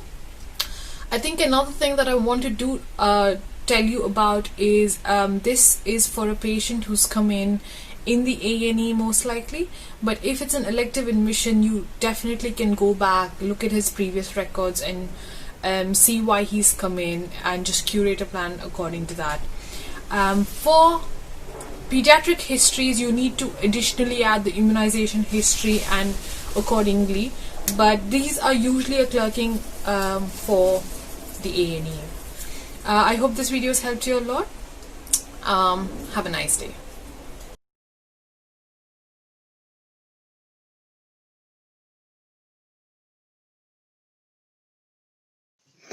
Hello everyone, my name is Madihah. I'm a junior doctor working in Birmingham at the moment, and this is my second year in NHS. My topic today is communication and team working. Communication and team working, they're two terms that we come across a lot before we start working in NHS, after we start working in NHS, when we're applying for jobs, everything. We see the term good communication skills, we see the term be a good team player, but we don't really know what that entails, what that means. So I'm just going to give you a few tips on how you can improve your communication skills and be a better team player. Effective communication is basically, it's a broad term. It means to pass on information to other people in clear and simple terms in a way that they are able to understand. It can be in any form, it can be verbal, it can be non-verbal, it can be in writing, in any form basically. It can be just your posture, your body language, all of that comes into effective communication. Good handwriting so that other people can understand what you're writing, all of that comes into effective communication. But I'm going to broadly speak on just verbal communication mostly. When you come across people during your work, in your workplace, you tend to meet different kinds of people, and you always have to make sure you can adapt to different situations. When it comes to patients, it can be whether you need to break bad news, or their families, break bad news, break good news. You have to deal with difficult families, difficult patients, angry patients. So you need to make sure you are calm in those situations. You speak well, don't let yourself down, and make sure the other person understands what you're saying properly and clearly. What makes you a good communicator? There are quite a few things that you need to work on when you work on your communication skills. Number one would be you need to be a very good listener. You need to be able to listen to what the other person is saying, their concerns, and understand that. That is very important. You need to make sure you have the correct facial expressions when someone is talking to you, so that they don't feel like they're being left out, or they're not ignored. You need to have an open mind. You need to know that other people have different beliefs, different from yours, different cultural beliefs, different religious beliefs, and you need to have an open mind for that. You don't have to impose your beliefs on other people. You need to be acceptable of each other. You need to be friendly.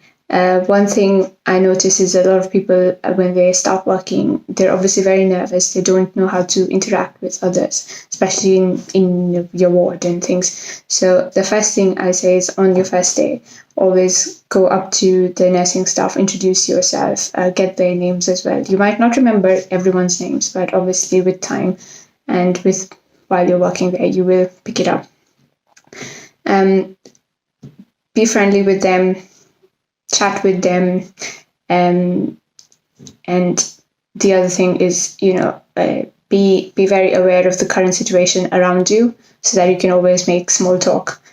Be very clear in what you want. Practice your nonverbal cues, your posture, your facial expressions. Again, is very important. The other thing is confidence. Confidence will obviously come with time. You can't expect yourself to walk in to work on your first day and be super confident, because that's just not how it works. We're all very nervous on our first days and in our first few months. You need time to adopt, and that's fine. That's totally fine. Ask for feedback all the time from your supervisors, from your colleagues. Always ask for feedback and work on what they say that you're weak on. So that's a good way of working on your communication skills. One very common scenario we come across while working is when you want to refer a patient or when you want to ask advice from another specialty. The Rota UK had shared recently on their Facebook a referral cheat sheet, which is very, very useful. So go through that.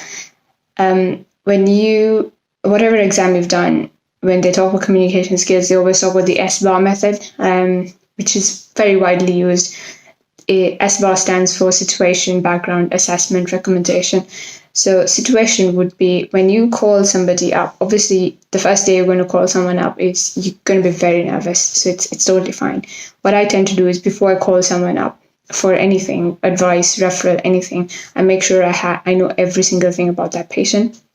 When you're working in A&E, you might not have everything in front of you, but go through portal, find anything that you can on the patient, ambulance sheets. All of those are very, very useful when you want to refer a patient to another specialty.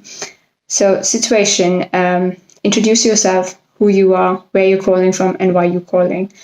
And then background would be give a bit about the patient, their history. Assessment, what do you think is wrong with the patient? What have you done so far? And recommendation, be very clear in what you want. Do you want advice for the patient? Do you want to refer the patient? Be very clear in that.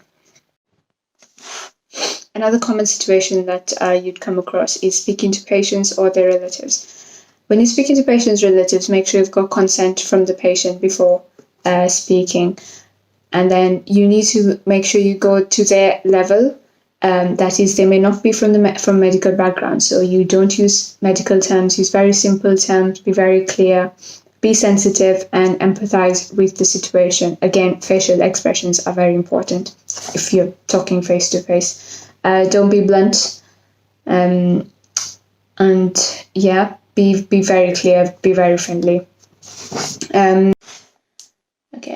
The second thing that I'm going to talk about is team working. So team working and communication, both of them go hand in hand. You cannot be a good team player if you're not an effective communicator. So you might think that being part of a team is, maybe just a research team or, emergency medicine, you're part of a team there. It's not like that. You being in a ward, you're part of a multidisciplinary team. You're one of the doctors, you've got other nurses, you've got your other colleagues, you've got physiotherapists, you've got occupational therapists, you've got all of them. So you need to know everyone on the ward. Again, like I said, introduce yourself on the first day at work. Find out everybody's names, find out everybody's roles. Because all of you're all working towards a common goal, which is patient safety. So again, like the qualities of a good team is you share the same goal, you have excellent communication skills with the others, you know what their roles are, there's a clear division of the roles, you know your role, you know where you stand, and if you need help, always ask for it. There may not be explicit leadership at all times. It's just a matter of coordinating between each other.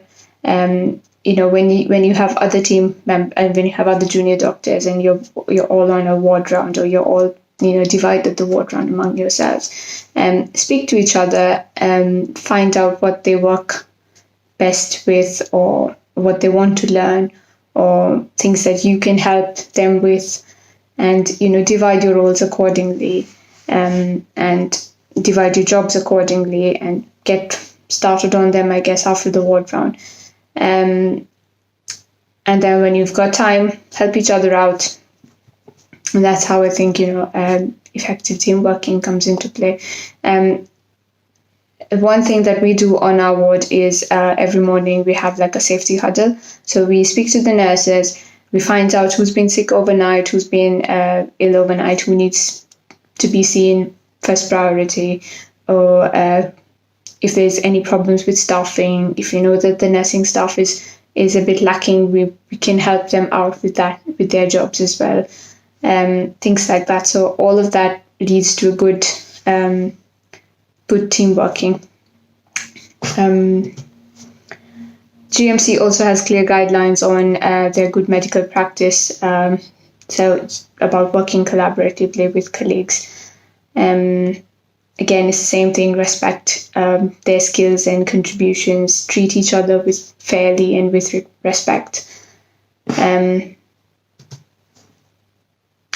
I'll end it with some guidance for effective teamwork. Communicate, very important. Mind your manners, know your place, always ask for help if you need it. And why is it so important to have good teamwork and good communication is because it improves trust among each other, it improves the relationship between colleagues, and it improves the outcome for the patients, which is the ultimate goal. Thank you. I hope you enjoyed this session.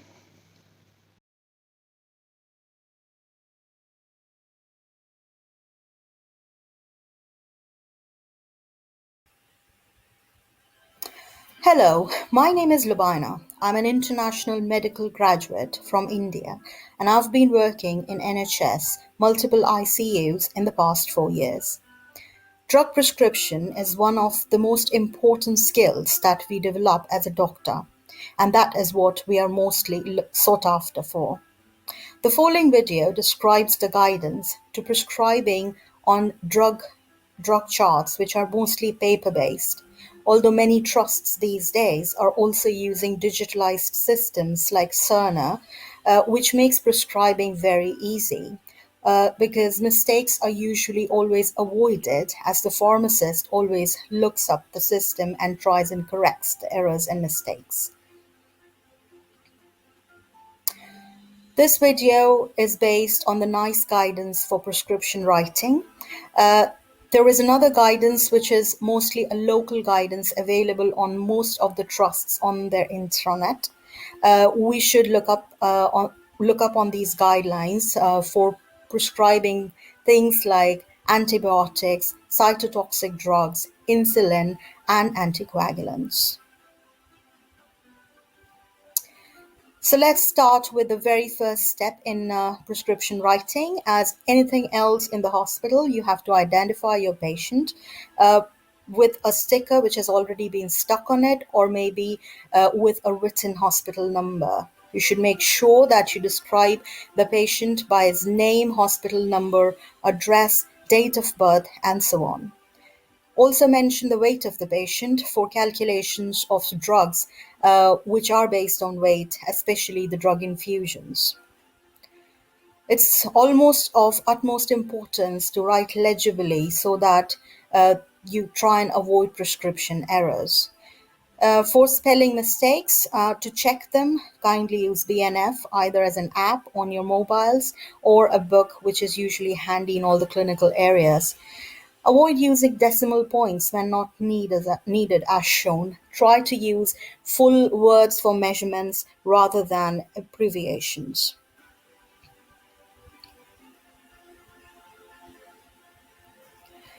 Units should always be written as units and not a simple U, because this can sometimes be mistaken as 0 and the doses might get altered. The dose and dose frequency should be mentioned alongside each prescription. It's It's easier to prescribe when you have a block-based drug chart where you can actually make boxes and cross off the rest of the drug chart when it's not needed. Allergies should be identified and mentioned on the drug chart. It should be highlighted, and you should look it up always before prescribing anything new. Allergies could be confirmed either with the patient himself or the relatives. Sometimes the pharmacists also help in confirming that the patient has an allergy. You should always inform the nurse if you are trying to modify or write a new prescription.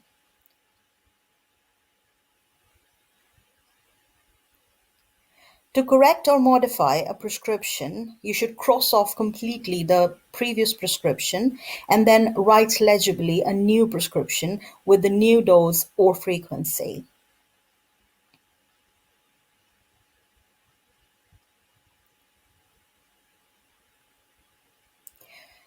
Only validated abbreviations are useful on writing on the drug chart. These abbreviations might include IV, IM, sublingual, SL, SC, etc. For anything that is being applied on the skin, you should mention apply. For eye drops, you can mention the number of drops as well. For specific drugs like antimicrobials, you need to mention the duration of administration or a review date. This is in keeping with antimicrobial stewardship program. This has been made mandatory in all the NHS trusts. For patients with diabetes who are being prescribed insulin, it's prudent to mention brand name, device name, and strength and write in full units rather than a U. Same goes for VT prophylaxis. Almost all drug charts would have one, and it needs to be completed.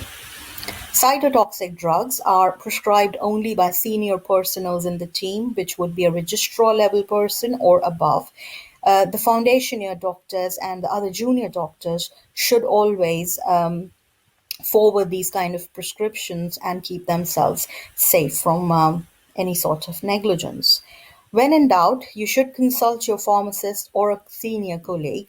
Ask as many questions as you must, but do not make critical drug errors. Trust Intranet has trust-specific antibiotic and other drug guidance, especially anticoagulants. Go through them in your free time. For patients with renal and hepatic disease or patients who are with multi-organ failure, because the drug distribution changes drastically, check for drug dosing with the pharmacist or BNF. Make sure you sign all the prescriptions, write your initials, maybe give your GMC number, and also mention a bleep number where you can be contacted by the nurse or other doctors if they're in a doubt about the prescription. You're good to go. All the best and have a good time writing prescriptions. Adios.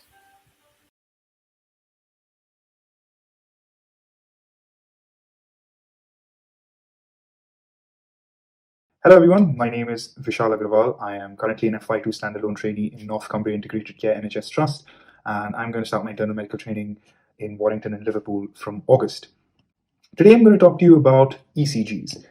Complex thing, but actually very simple, not that hard to do. When you get faced with one, remember, act calm. Step one, always check the patient details, make sure it's the right patient, and you've got the right ECG. So this session is going to be covered under different headings. We're going to be talking about setting up the ECG leads, the morphology, rates. We'll talk about tachycardia, bradycardias, rhythms, regular and irregular. So we'll talk about atrial tachycardias, ventricular tachycardias, and then blocks. And we'll look at some special cases. So the first thing to understand is the leads. So the limb leads, they use Einthoven's triangle and they have bipolar, so they have two electrodes. They see the heart in a vertical plane. The chest leads, they are unipolar, which means that they use only one electrode and they see the heart in a horizontal plane. So the first thing we're going to talk about are the different types of waves that we're going to see in an ECG. So you've got the P wave, which is deflection that is due to the atrial depolarization. Then you've got the QRS complex, which is a complex of deviations that is due to ventricular depolarization. You also have the T wave, which is due to ventricular repolarization. And you sometimes got the U wave, which is because of Purkinje repolarization. Now you may ask, why is atrial repolarization not seen? Well, actually it happens during ventricular depolarization, which is a much larger event. So it's hidden somewhere inside the QRS complex and we never see it. One important thing to remember about the leads is it's like a camera. It only looks at electrical current in one particular direction. So current is either coming towards it or going away from it. Any current moving in this direction will make no sense to it. Anything moving towards it, it counts as a positive deflection. Anything going away from it counts as a negative deflection. So the P wave is upright in most leads, apart from V1. It's constant in morphology. It is usually 0.25 millimeters in width and 0.25 millimeters in height. There are two main types of P waves that you need to know. P pulmonale, which is due to the right atrial enlargement, and the P mitral, which is due to the left atrial enlargement. P mitral, I remember as M for M. So the P mitral looks like an M appearance, and the P pulmonale is a tall P wave. The reason this happens actually because the left and right atrium depolarize separately, but they usually happen together, so you see them as one P wave. If the left atrium is depolarizing later on, then what happens is this depolarization of the left atrium splits because it actually comes later. But if the right atrium is depolarization longer, then it just makes the whole P wave look longer. The QRS complex is the major positive deflection in the ECG that's usually generated due to ventricular depolarization. Any negative deflection is either Q wave or an S wave. If it's before the R wave, it is a Q wave. If it is after the R wave, it is an S wave. Remember, the T waves are normally asymmetrical. They have a slow gradual rise and then a rapid fall. If that's not the case, you might be looking at an abnormal T wave. A classic example of this is hyperkalemia, where it's actually symmetrical as well as tall and dented. Intervals and segments. The easy way to remember this is intervals include a wave. Segments are isoelectric lines. So segments are always in between two waves. So PRS segment is between the end of P wave and the beginning of R wave. PR interval is at the start of P wave and beginning of R wave. Intervals can be prolonged or shortened, they're units of time. Segments are parts of the graph. They can be elevated or depressed. The QT interval, therefore, is including both the QRS complex and the T wave, unlike the PR interval, which doesn't include the QRS complex. What is a QTC? Simply put, the faster the heart beats, the closer the QRS complex and T wave become. So actually, calculating a QT interval and saying that there's a standard value is inaccurate. That is why you've got a QTC interval, which is basically the QT interval of that heart if it was to beat at 60 beats per minute. The best way to interpret an ECG is to go step by step. I like to go rate, rhythm, axis, and morphology. The first thing to look at is the rate. Above 100 is tachycardia, below 60 is bradycardia. The easiest way to calculate the rate is to, provided the rhythm is regular, you're going to look at the number of squares in between two R waves and then divide 300 by that number. One easy way I do it is I remember a sequence of numbers that's 300, 150, 100, 75, and 60, and I just count it off. So I started an R wave, I go 300, 150, 100, 75, 60, and wherever the second R wave comes, that's my rate. Next thing to look at is rhythm. I do this very simply. I take a strip of paper like this one, and what I do is I mark off the different points at which you have an R wave. And then I pick it off the sheet and I put it on another end of the sheet. And then what happens is if it aligns, then I know it's a regular rhythm. If it doesn't, then I know it's an irregular rhythm. A normal sinus rhythm is when there is a P wave before every QRS complex, there is a QRS complex after every P wave, and the RR interval is constant. So we're going to look at a couple of disorders of rate. What we're going to look at are tachycardias and bradycardias. Let's start with atrial tachycardias. Some of the main atrial tachycardias that you'll need to know are SVTs, atrial fibrillation, and atrial flutter. In order to differentiate a tachycardia from an atrial tachycardia to a ventricular tachycardia, you need to look at the QRS complex. If the QRS complex is narrow, then usually this is an atrial tachycardia. If the QRS complex is wide, then this is a ventricular tachycardia. What is a supraventricular tachycardia? It is a narrow complex regular tachycardia. Rate is around 150 beats per minute, and the origin of this tachycardia is above the ventricles, hence the name supraventricular tachycardia. Narrow complex, regular tachycardia, think supraventricular tachycardia. The next thing to consider is atrial fibrillation. Atrial fibrillation is a narrow complex tachycardia, but it is irregularly irregular, which means that it's going to, if you do the paper method, you will find that the lines that you made in one set do not match up to the other set. Second thing in atrial fibrillation is that you cannot recognize the P waves. You will see a squiggly line where the isoelectric line is supposed to be, but you will not be able to see a discernible P wave. Then you have atrial flutter. Atrial flutter is usually accompanied with a block, which means you'll be able to see P waves, and they usually have a sawtooth appearance, and they're usually a fixed amount of P waves before the next QRS complex. You may see a QRS complex, 3 P waves, another QRS complex, and that's a 3:1 block. Another thing to mention here is a ventricular premature complex. The best way to understand this is to understand that all of the heart is capable of generating a beat. The point from the AV node downwards, so the bundle of His and the left bundle branch and the right bundle branch is a superhighway that can only be entered at the top, at the AV node. You cannot enter this highway in any other way. So if at some point the wave needs to start at a place that is different from the AV node, it's going to spread across the ventricle more slowly, resulting in a wide QRS complex or a weird looking QRS complex. If the SA node is not functioning properly, or if you've got a hyperexcitable ventricle, it may sometimes produce abnormal waves that you may see popping up here and there. This is called a premature ventricular complex or PVC. Then we look at ventricular tachycardias. Ventricular tachycardias are, of course, wide QRS complex tachycardias. You've got ventricular tachycardia and ventricular fibrillation. So ventricular tachycardia is where you've got a wide QRS complex, you're tachycardic, and it's irregular. This is a relatively dangerous situation to be in because often it can move on to the next one, which is ventricular fibrillation. Ventricular fibrillation is a life-threatening situation and it requires you to start the ALS protocol. In ventricular fibrillation, you will see abnormal QRS complexes, tachycardic, and they are irregular. Basically, the ECG just looks like someone scribbled with a pen. It doesn't make any sense. And usually the patient will be quite unwell as well. An important ventricular tachycardia to remember is something called TTP or torsade de pointe, or I don't know how it's pronounced really, but it's a French word which basically means twisting around the point. You're going to see a ventricular tachycardia, but the QRS complex is going to slowly increase in size and then it's going to decrease in size. Another important morphology to consider is a pacemaker. So a pacemaker is of course implanted. It's got electrodes that stimulate the heart from an external source. It can either be internal or external, the pacemaker, so you can be implanted or it can be an external. The pacemaker can either be implanted or it can be external. Usually pacemakers are accompanied by a pacing spike, which is a short, sharp spike, which signifies the electrode that is placed stimulating the heart. If the pacemaker is located in an atrium, then you will see that there will be a narrow QRS complex after it. If it is in the ventricle, then you'll see a wide QRS complex. So the next thing we look at is heart blocks. So there can be blocks at the level of the AV node, and there can be blocks at the level of the ventricle. So in the AV node, we always consider the PR interval. The fibers within the ventricle are like a superhighway. So the entry point to this is the AV node. This AV node actually has a bit of a delay. This delay is what we see as the PR interval. If there is a block at this AV node, we're going to see some change in this PR interval. So there are three types of AV blocks. There's first degree, second degree, third degree. A first degree AV block is a fixed prolongation of the PR interval, which means the PR interval is more than 0.2 seconds and this is fixed, it does not change. The second type of heart block is between the first type and a complete heart block. This is divided again into two types. So you've got Mobitz type 1 or Wenckebach and Mobitz type 2. In Mobitz type 1 or Wenckebach, what happens is there is progressive prolongation of the PR interval that is followed by a dropped beat. Type 1 Mobitz can often be transient and can often be asymptomatic. Then you have a Mobitz type 2, wherein there is a fixed prolongation of the PR interval, just like in type 1, but here, after a few beats, there is a drop, right? Mobitz type 2 blocks are often expressed in ratios. This ratio sometimes confuses people. What is to what? So the simple way is when you say you've got a 3:1 block, which means for every 3 P waves, there is one QRS complex. That is a 3:1 block. A third degree AV block or a complete heart block basically is AV dissociation. You remember how I told you how each part of the heart has its own capacity to generate waves? Well, in a third degree heart block, the SA node controls the atrium and the AV node controls the ventricles. Ventricles are usually slower. They generate a pace at about 30 to 40 beats per minute. So you might find a ventricular rate of that much, while P waves will keep coming. This sometimes makes you think that it's a first or second degree heart block because it may look like the PR interval is getting progressively prolonged. But make sure that you've examined the entire ECG, and what you'll find in a third degree heart block is the RR interval is always constant, not so in a Mobitz type 1. The PP interval actually remains constant. You may not see all the P waves, they may be buried inside a QRS complex, but actually the PP interval remains constant. Speaking of PR intervals, there is also an important bit to understand that's called the Wolff-Parkinson-White disease. This results in the formation of an accessory pathway, which is usually manifested as a delta wave. The delta wave will show a slow triangular upslope in the QRS pathway.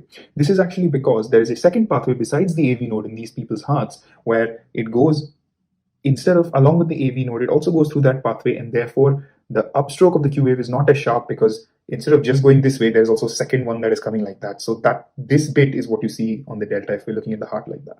This accessory pathway is called the bundle of Kent. So next thing we look at are ventricular blocks, and this makes us think of the QRS complex. There's left bundle branch block and there's right bundle branch block. So an easy way to remember this is to remember the mnemonic William Marrow, right? W, or the first letter in the word, is what the morphology is going to be in V1. The last letter of the word is what the morphology is going to be in V6. And the letters in the middle are the kind of bundle branch block. So a William is W in V1, M in V6 means it's a left bundle branch block. Marrow, M in V1, W in V6 means it's a right bundle branch block. So the next thing we're going to talk about is the ST segment. In the ST segment, it's very important to understand its elevation and depression and what it means. So the ST segment, you've got myocardial infarctions, right? So there are two types of myocardial infarctions. There's an ST elevation myocardial infarction or a STEMI, and a non-ST elevation myocardial infarction or an NSTEMI.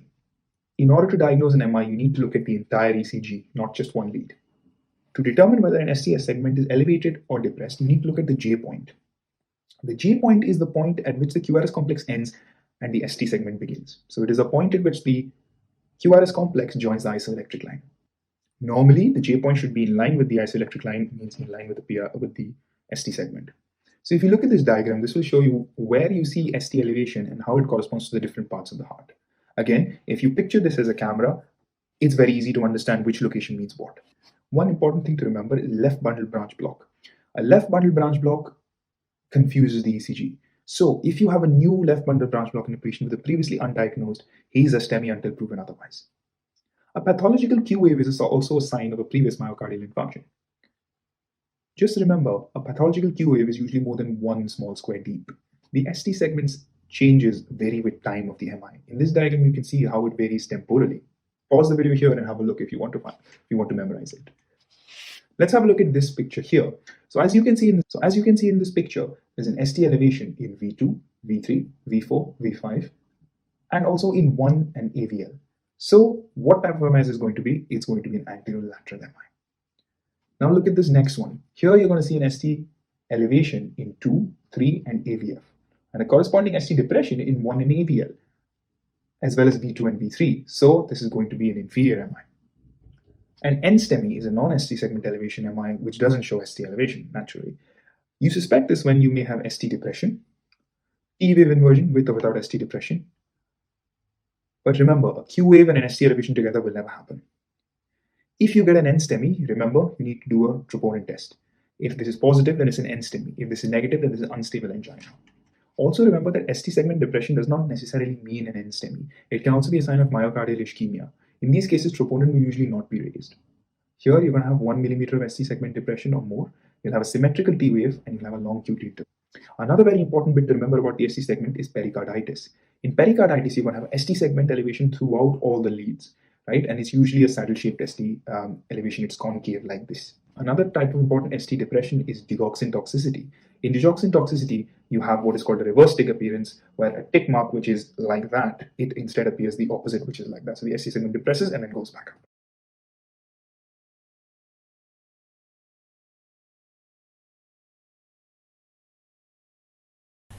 Hi guys, welcome to this session. I'm Anoop, I'm an emergency physician. I would like to start this session with a disclaimer that this is not an ECG course. During our shift, our nursing colleagues show us an ECG to sign. It's a good practice to use a methodology to interpret an ECG so that we do not miss any findings. It's really a good practice to write your findings, sign, and time when you sign the ECG. There are lots of methods to interpret an ECG. I'm going to share my method of ECG interpretation that I learned from Dr. Amal Matu and Dr. Hesham, one of my consultants. ECG is a snapshot of the heart rhythm. It is very important to correlate with the patient's clinical condition. How to interpret an ECG? Before we start interpreting, make sure the patient's details, date are printed, written, or labeled on the ECG. Make sure the speed of the ECG paper is at 25 mm per second and voltage calibrated to 1 millivolt is equal to 10 millimeters, which is 2 large squares. Next, rate, rhythm, axis, intervals, which includes PR, QRS and QT. Ischemia and infarction. Here we look at Q waves, ST segment and T waves. We comment on the ST changes after comparing with an isoelectric line, which is the TP segment and not the PR segment. You can also include the enlargement where you look for atrial enlargement or left ventricular hypertrophy. Due to the want of time, we'll be discussing only the ECG findings in this session. Let's get started. A 80-year-old female brought to the ED with palpitations, lethargy, fatigue and confusion. The 12-lead ECG shows rate 72 per minute, sinus rhythm, left axis. You could notice that P waves are flattened in V4, V5 and V6. Increased PR interval, borderline QRS and increased QT interval. We could see peaked T waves in V3, V4, V5, T inversions in AVL, slight ST segment uptake in AVR. All these findings are seen in hyperkalemia. If your serum potassium is more than 5.5, you have repolarization abnormalities indicated by peaked T wave, which is usually the earliest sign. If serum potassium is more than 6.5, there is progressive paralysis of the atria, which is indicated by the P wave changes. If the serum potassium is more than 7, there will be conduction abnormalities and bradycardia. If serum potassium is more than 9, it leads to cardiac arrest. Moving on to the next case. This is a 45-year-old male admitted with central chest pain and diaphoresis. The 12-lead ECG shows rate of 72 per minute, sinus rhythm, normal axis. The intervals look fine. There are biphasic T waves in V1, V2, V3 and T inversions in V4. There is also ST elevation in V1 and V2. This was the isoelectric line that I mentioned earlier. This is the TP segment. So when we compare this and then we comment on the ST segment elevation or depression. So these findings are consistent with Wellens syndrome. It can be type A or B or type 1 or type 2 depending upon the classification you use. The first one is deeply inverted T waves in V2 to V3. The second one is biphasic T waves in V2 to V3. It's highly specific for critical stenosis of the left anterior descending artery.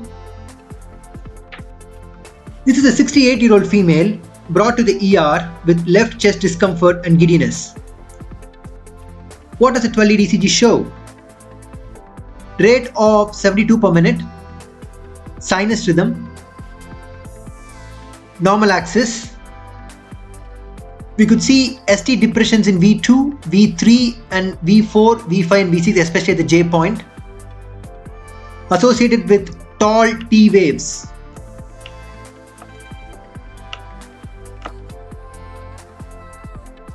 There is also T inversions in 3 and AVF and ST elevation in AVR. So this sign is called the De Winters sign, which represents acute proximal LAD occlusion. What is the significance of Wellens and De Winters?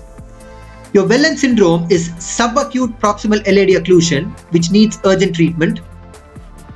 The De Winters sign represents acute proximal LAD occlusion, which needs emergency treatment.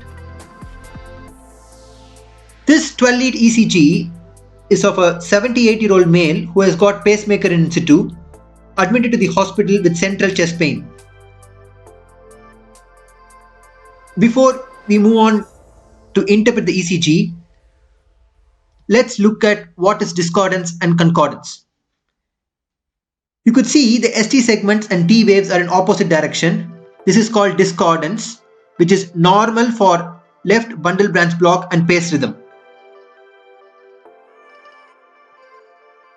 Coming back to the ECG, so rate of 60 per minute, a paced rhythm, LBB morphology, and you could see ST elevation in V2, V3, V4, V5, 2, 3 AVF, and also ST elevation in 1 and ST elevation in V6. So if you could see, in lead 1 and lead 6, both the complexes are in the same direction. This is called concordance. If you look at the ST elevation in V2 and V3,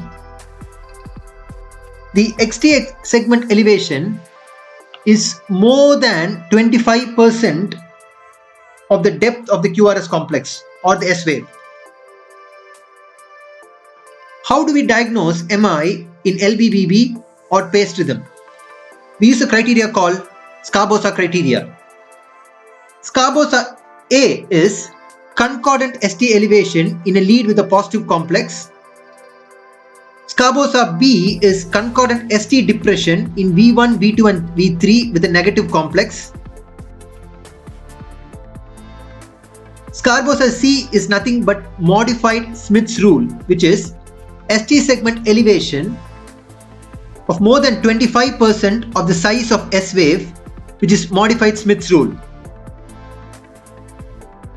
So this is Scarbosa A, Scarbosa B and modified Smith's rule.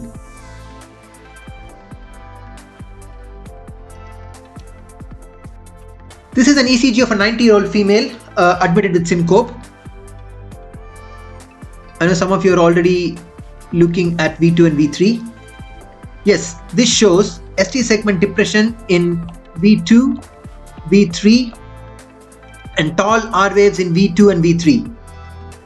You could see the R wave is dominant in V2. This indicates posterior MI. A posterior ECG was done, which shows ST elevation in V7, V8 and V9. So the posterior wall MI is represented by ST depression downsloping with upright T in V1 to V3, which is an early sign. Tall R wave in V1 to V3, which is a late sign. Quick recall. How do we do posterior ECG? Your V7 is at the left posterior axillary line, V8 at the tip of the left scapula, V9 at the left paraspinal region, all at the level of previous V6. Remember, posterior wall MI is one of the most commonly missed MI. Even 0.5 millimeter ST elevation is enough to diagnose posterior wall MI. This is an ECG of a 45-year-old male admitted with acute shortness of breath. The 12-lead ECG shows sinus tachycardia, RBBB. You could see T wave inversions in V1, V2, V3 and then 3 and AVF. These changes are seen in PE. So in PE the ECG changes are new RBBB, right axis deviation, sinus tachycardia, S1Q3T3, new T wave inversion in the inferior and anterior leads, ST elevation and depression, tachyarrhythmia. The poor predictors are ST elevation and depression, new T wave inversion, sinus tachycardia, right heart strain indicated by new RBBB and RAD. Remember, if you have new T wave inversions in inferior and anterior leads at the same time, it is PV until proven otherwise. This is a 12-lead ECG of a 38-year-old male with syncope. What is flashing on the screen? You could see there is ST elevation in V1, V2 and V3 associated with T inversions in these leads. This indicates Brugada syndrome. So the Brugada syndrome causes sudden death. It's a sodium channelopathy. It is due to a genetic defect in the cardiac cell membrane, sodium channels. There will be abnormal repolarization of the myocardium. The gene involved is SCN5A. There are three types of Brugada syndrome. Type 1 is ST elevation of more than 2 mm in more than one of V1 to V3, followed by negative T wave inversions. Type 2 is more than 2 mm saddleback shaped ST elevation. Type 3 is either type 1 or type 2 with less than 2 mm ST elevation. Hope you all all got a glimpse of how to interpret an ECG, please correlate with the patient's clinical condition. My references are from Life in the Fast Lane, ECG Weekly by Amal Matu, Emergency Physicians ECG Course by Dr. Hesham. Thank you. See you in the next session. Until then, take care. Goodbye.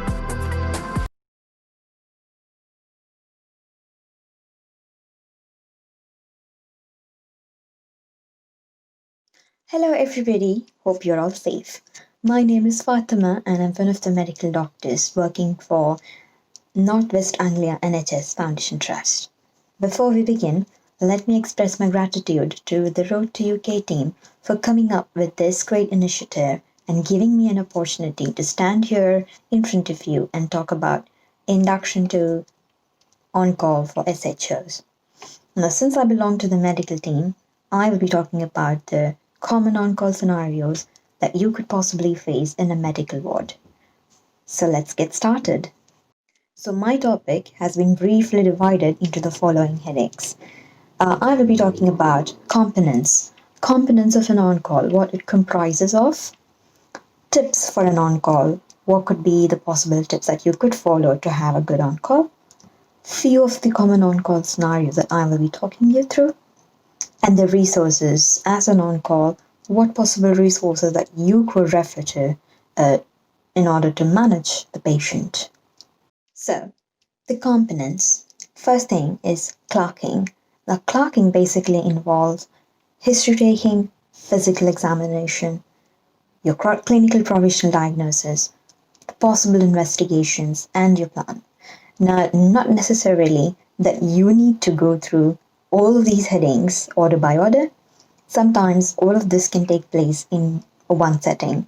For example, if you happen to see an unconscious patient, then you need to manage the patient at the same time as you're gathering some history and you're examining the patient. Remember that it's not always in an order. It depends on what on-call scenario or what type of patients you actually face. The next thing is the common on-calls or asked to see patient scenarios. It could be chest pain, it could be headache, it could be a fall, it could be how to see a patient who's out of control, and etc. Next thing is crash bleeps, one of the most intimidating calls, arrest bleeps. Next is you might be asked to see a patient to verify death, to give a documentation of the death or death certification even.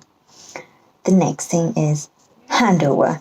It could be simple handover of jobs to other SHOs, or it could be handing over a sick patient to the medical registrar. Right. Now coming on to some of the tips that you can take for your better on-call. Have good rest, good night's sleep, refresh yourself, and always make sure that your phone's fully charged. Next thing is know which bleep you've been allocated to. Keep it with you throughout your on-call. Next is handling multiple bleeps. You need to prioritize as to which patient needs your attention first. Prioritize them based on the urgency of the situation and location of the ward that you've been called to. Next is keep your emergency routine throughout fresh in your mind. You never know, you might be called to see a patient in a convalescent ward as well.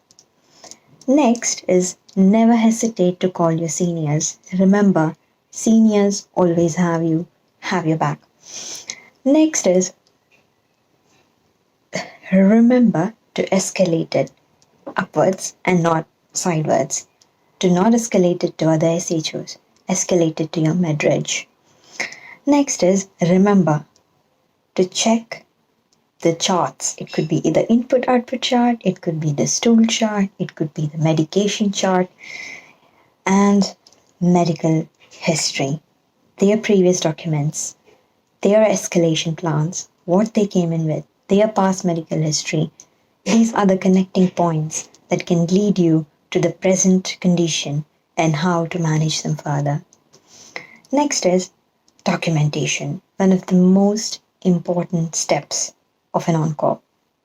Documentation with the time, when you were bleeped, when did you attend, what is your clinical diagnosis, what is your management, and how did you follow it up. Suppose there was a patient with hypertension, you gave fluid bolus challenge, didn't respond. What was your next step? What did you do? What were your findings? Next thing is, on call can be stressful sometimes. You need to think, and you need to also consider that you cannot solve all the problems in one on call.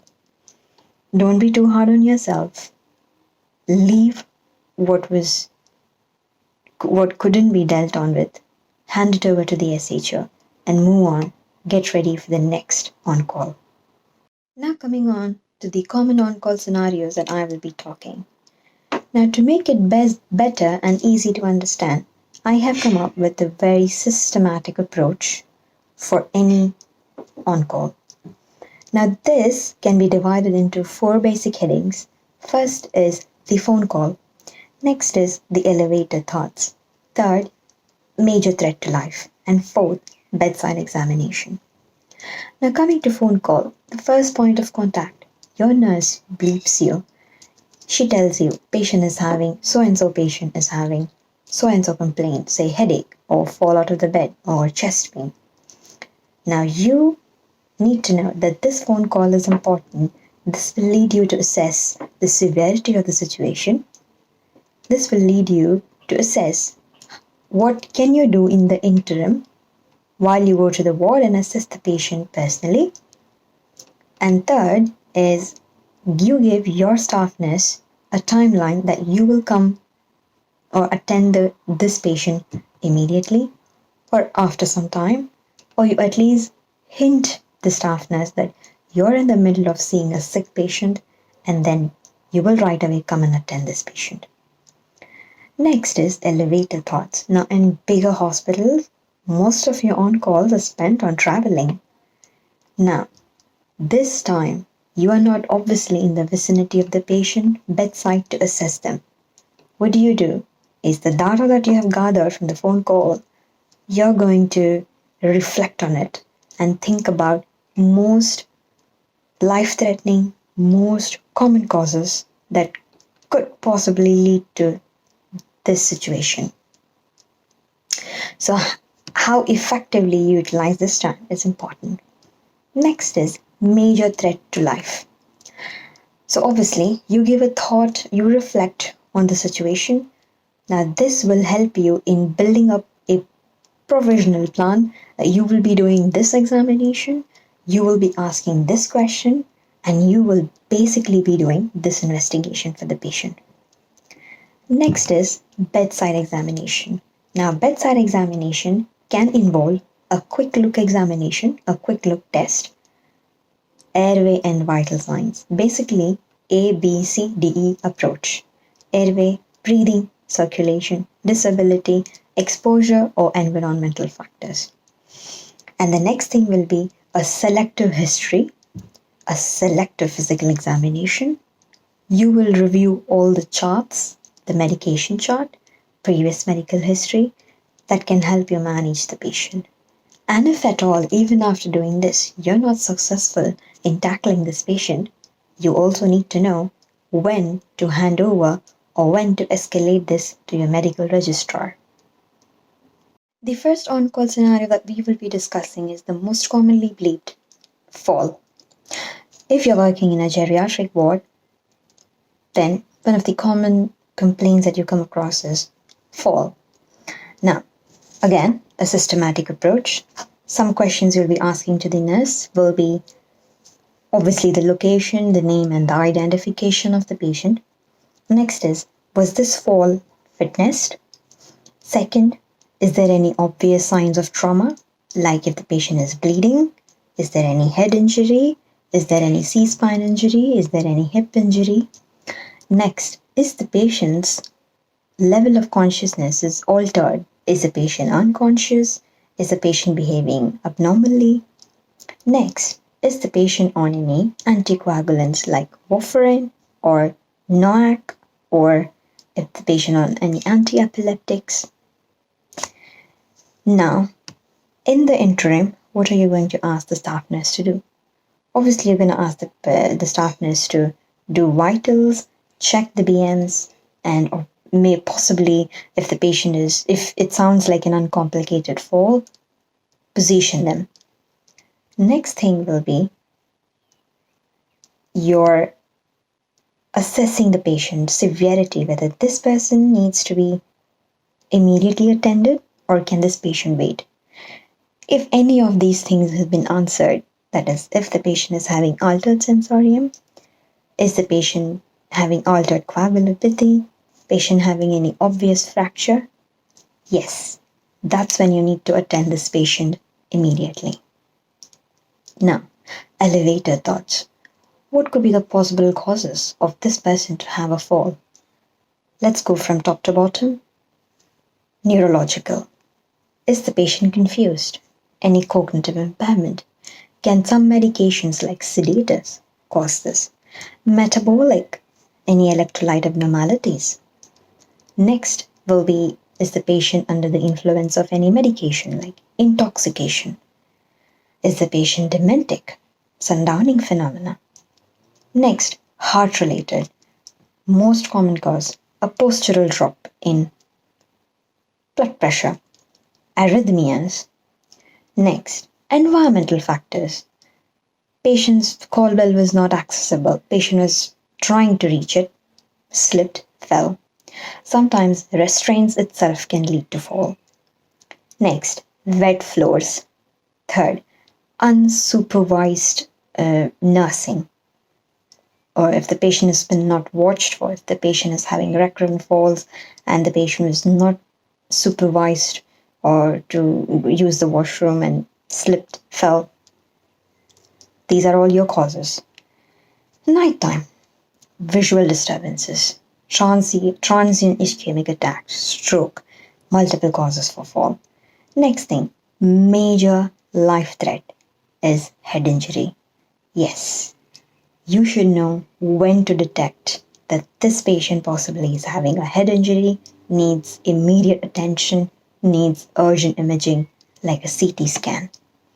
Now, if this person has sustained a head injury and is on anticoagulants, that's when you need to think whether this person needs a reversal of anticoagulants if you're suspecting clinically epidural or subdural hemorrhage.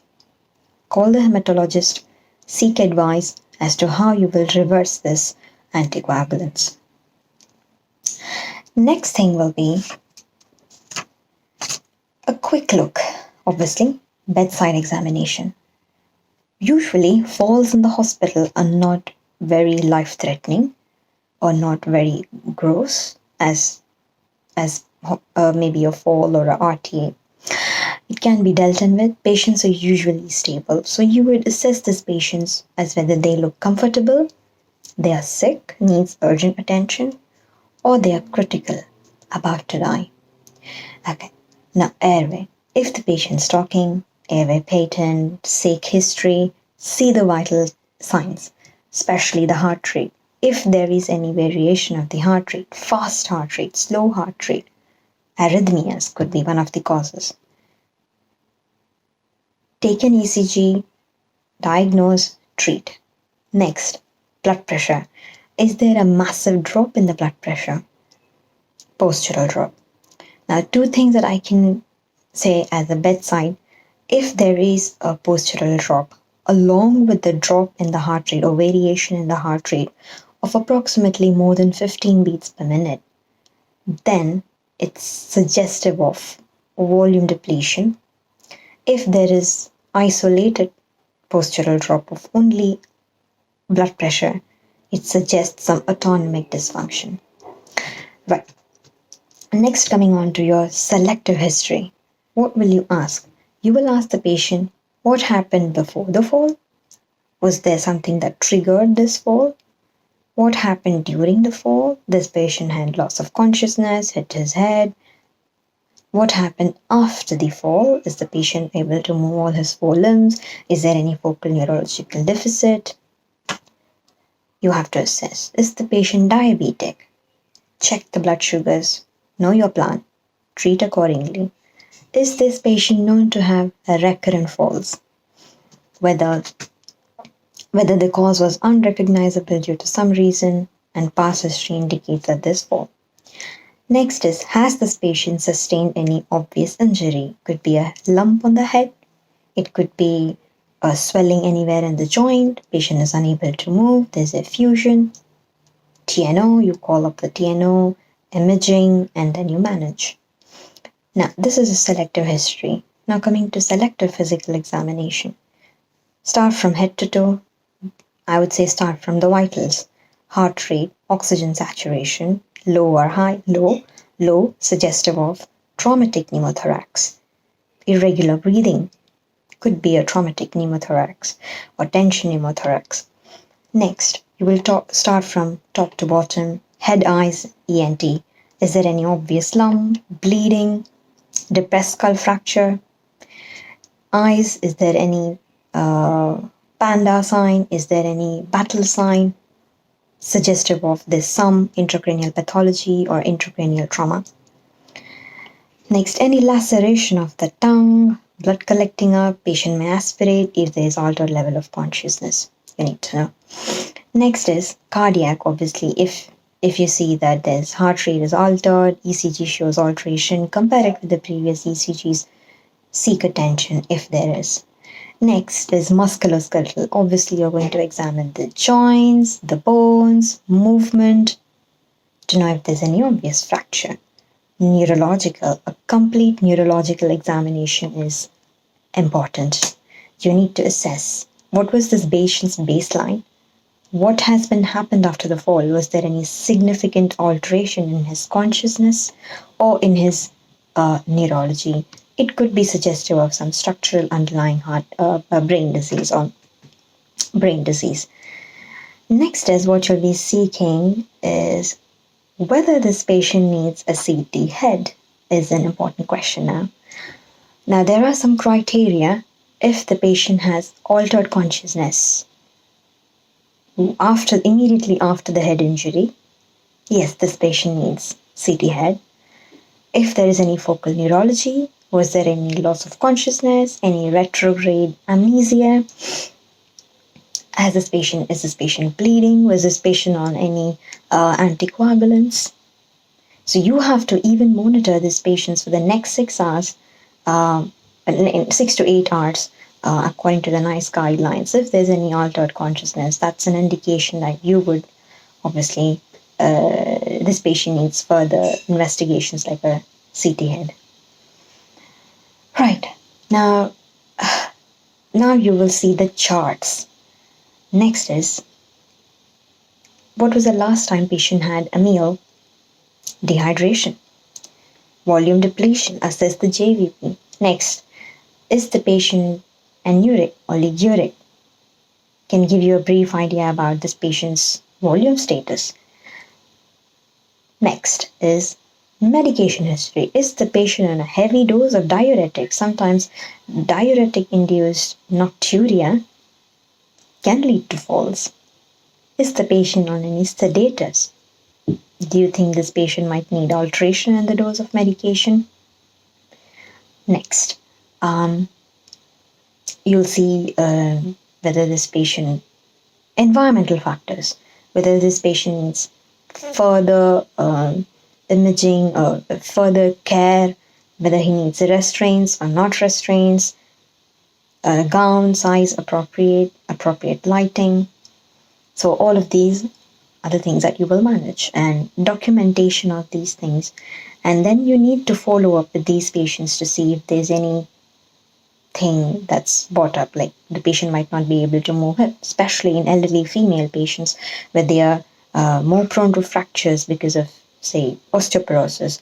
You need to know whether this patient needs some kind of x-rays or imaging for their hips to rule out any fracture and manage them appropriately.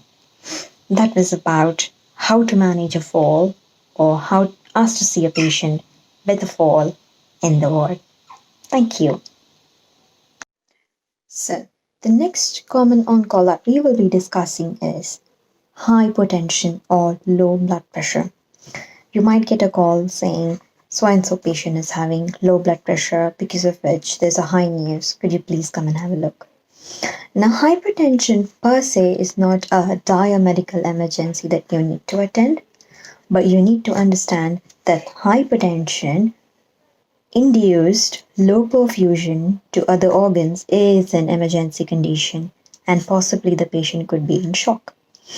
Now, some individuals can be absolutely normal with adequate tissue perfusion, even with a systolic blood pressure of 85 to 100. But in a hypertensive patient, if the BP or if the blood pressure drops to 100 systole, that means there could be severe hyperperfusion of the vital organs like the brain, kidneys, and the heart. Now, the questions that you will be possibly asking your staff nurse or the registered nurse with a patient of hypertension will be, what are the other vital signs of this patient?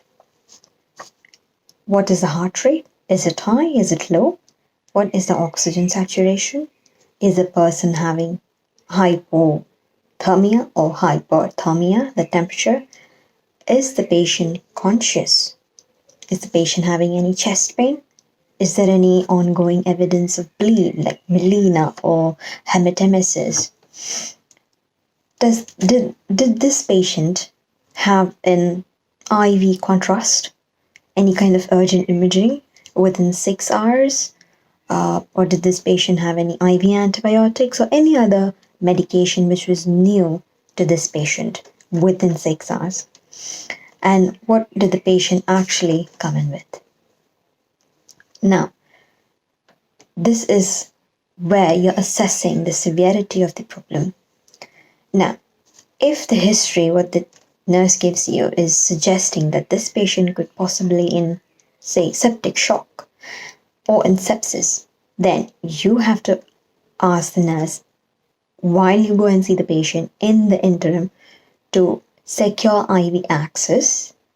If it is taking a longer time for you to attend this patient because you're in another emergency, then you need to ask the staff nurse to maybe give a stat bolus of 500 ml normal saline, or maybe give the patient a reverse Trendelenburg position with the head dropped and the legs elevated, to keep an arterial blood gas tray readily available next to the patient, and to administer oxygen if there's no contraindication like COPD or any restrictive lung diseases, to give at least 4 to 10 liters of oxygen or maybe high flow oxygen if in the absence of these conditions.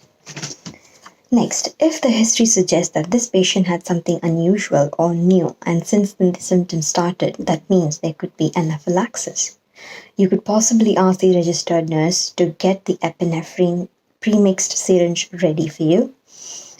If there is any ongoing bleed, say the GI bleed, patient is having a frank hematuria or frank hematemesis or melena, then you would possibly ask to maybe send a cross match and request at least 4 units of packed red blood cells.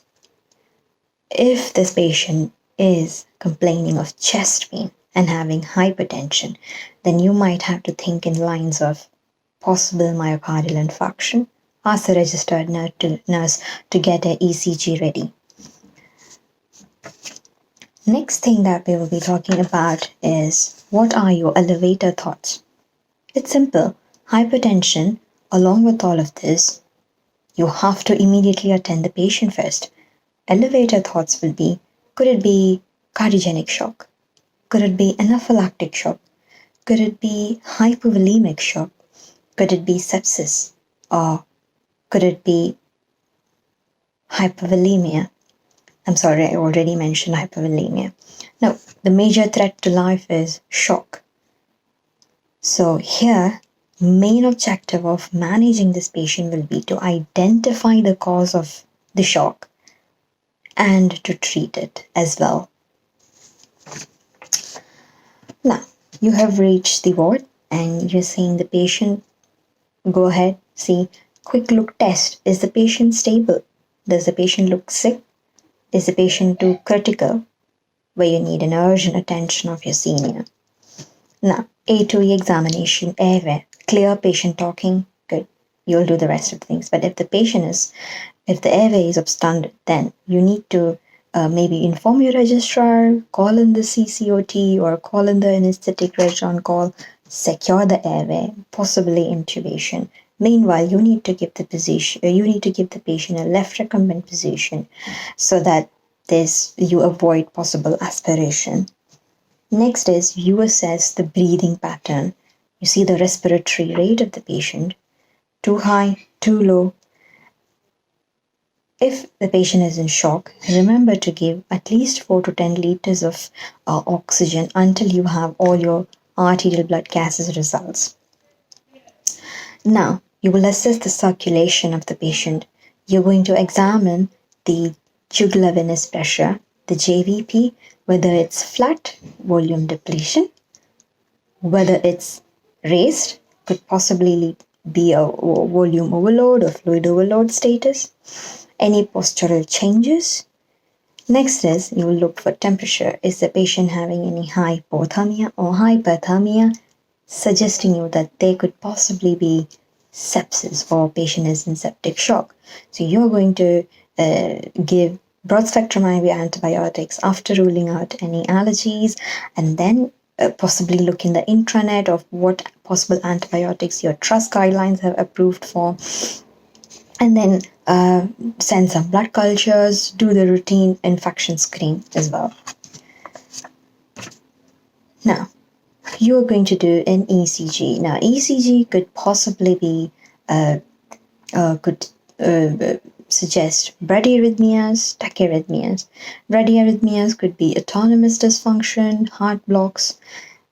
Check the ECG. If you're not sure, bleep the med-reg and manage them. Maybe they need atropine or any other further investigations. Next is tachyarrhythmias. If the patient is having, say, atrial fibrillation and patient is hypotensive, that means patient is in obvious hemodynamic instability. Call the anesthetic registrar on call, bleep your med-reg, prepare the patient for TC cardioversion. That's the first line to manage a patient with atrial fibrillation with hemodynamic instability. Next is you will be doing a selective physical examination. You repeat the vital signs, see whether your management has actually worked. Has the blood pressure come up? Has the patient been normalized? Next is obviously the head, eye, and ENT. Here you'll be looking for possible skin turgor, mucous membranes, and JVP to see for volume repletion status or volume depletion state or volume status. Possibly it could suggest that the patient is dehydrated or patient is in congestive heart failure. Next is you look for the chest. Listen to the chest. If you find there is crackles and wheeze, suggestive of congestive heart failure, patient may be in pulmonary edema or fluid overload status. If the patient is having wheeze, then there's another differential. Patient could be having anaphylactic shock. So stop everything, whatever the patient had been started on, and then manage accordingly if it is anaphylactic shock. The next thing will be heart. Is there any additional heart sounds, like a third heart sound, suggestive of congestive heart failure? Then for abdomen, possibly patient could be in shock because of intestinal obstruction, peritonism, things like that could be assessed. And next is extremities. Look for any bilateral, maybe pedal edema or sacral edema. Look for skin for any obvious urticarial rash suggesting of anaphylactic shock. Rectal examination, possible melena. Is the patient losing blood? Hypovolemic shock. Now, there's another thing that I would be adding on here. If your patient is in shock, in septic shock, you would give the patient possible antibiotics, fluid. Basically, you're normalizing the intravascular volume. Even after that, you don't achieve the target systolic blood pressure or if there's no improvement, it would be ideal to consider whether this patient needs dopaminergic agents, or does this patient need any additional medication to bring up his blood pressure? Does this patient need inotropes? So you would again believe your ITU registrar on call, discuss with them, relay the information, and take it from there. The next thing is, if the patient is, how to differentiate between anaphylactic shock and congestive heart failure, because if we do not pick up things or look out for miniature things, then epinephrine is used in the management of anaphylactic shock. And if we forget to rule out congestive heart failure, this could possibly result in fatality by giving epinephrine if we suspect a patient having high anaphylactic shock. So possible history, did the patient have anything new in his system? Like, did he have any IV contrast? Did he have any antibiotics or any other medication that was prescribed afresh to the patient? Could possibly tell us that whether this was a triggering factor for the anaphylactic shock. And obviously the examination findings could also differentiate between these two, and cautious use of epinephrine. Next is, if it is a cardiogenic shock, you need to manage this patient by normalizing the intravascular volume. To an extent, if there's no overt fluid overload signs, then consider continue to give IV fluids. But when you see that patient is becoming breathless and there are overt cardiac overload or fluid overload signs, then you need to stop the IV fluids and possibly consider invasive forms of measurement of their blood pressure, or maybe you need to consult your seniors or specialist team. Coming to the last thing, check their chart, medication chart. Usually, some of the medications like ACE inhibitors and antihypertensives, medications, quinidine, etc., can result in hypertension. These seldom are related to inadequate perfusion. These can be managed by proper positioning, give a reverse Trendelenburg position, give some fluids, and then recheck their vital signs. You should be able to achieve the target systolic blood pressure. Okay, that's it. Thank you.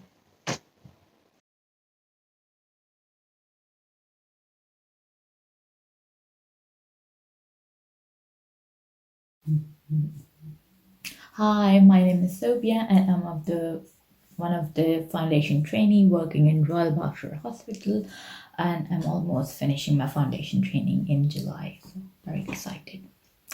So today I'm going to discuss some ethical and legal scenarios, but I've got really limited time, so I'm going to just cover a few important scenarios, and which are my real life scenarios. But I would strongly advise all of you to go and read the GMC Good Medical Practice, and this will give you more idea about what are the rules and regulations, and the ethical and the legal laws here in UK. So scenario number one, you are looking after an elderly patient who is being currently investigated for cancer, and the scan shows that he has metastatic liver cancer. While you are going to tell the patient the diagnosis, the son stops you in the middle and asks you to tell him the diagnosis first. And then, so basically this happened with me, and the son asked, and he was like, oh, tell me diagnosis first, because I think if it would be cancer, then my dad won't be able to bear it, and please don't tell my dad that he has got a cancer. He will die, and he won't be able to bear the diagnosis. So first of all, in these kind of scenarios, so we have a legal and ethical duty to maintain the patient's confidentiality. So without the consent of the patient, we cannot discuss any of the confidential information, any of the information with any of the relatives. So I explained this, that due to confidentiality, I won't be able to tell you. And secondly, I explained to him that unfortunately, it's the patient's decision that whether he would like to know the diagnosis or not. and not the family's decision. So I went to the patient and asked him whether you would like to know the results, and just to support you, or before I tell you the results, would you like your son to be with you, to support you? And to my surprise, he said that he doesn't want his son to be involved in his decisions and his treatments because he doesn't want his family to know. He doesn't want his family to burden. He knew that he was dying. Obviously, his chances were low, so he didn't want the family to know the diagnosis, whether why he's dying and all those stuff. So yeah, patients have the right to make their decisions. So he had the capacity, he had the right. So yeah, in that case, I should respect his confidentiality. Even after his death, we should not tell the family if that's what he wanted. So I explained everything politely to the patient and to the son as well. But there are a few exceptions in this case. So if the patient does not have the capacity, or if the patient is too unwell to make any decision, or that we can't take the consent, in that instance, then we will think that what would be the best interest. Basically, we will take the decision in his best interest, and we would assume that the patient would like his family to know of the results.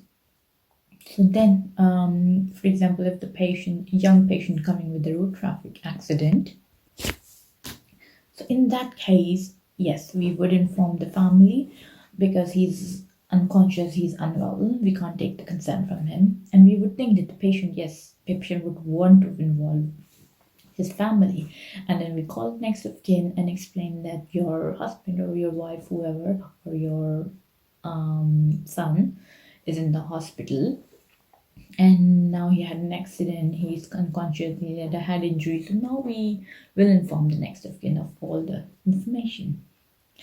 Okay.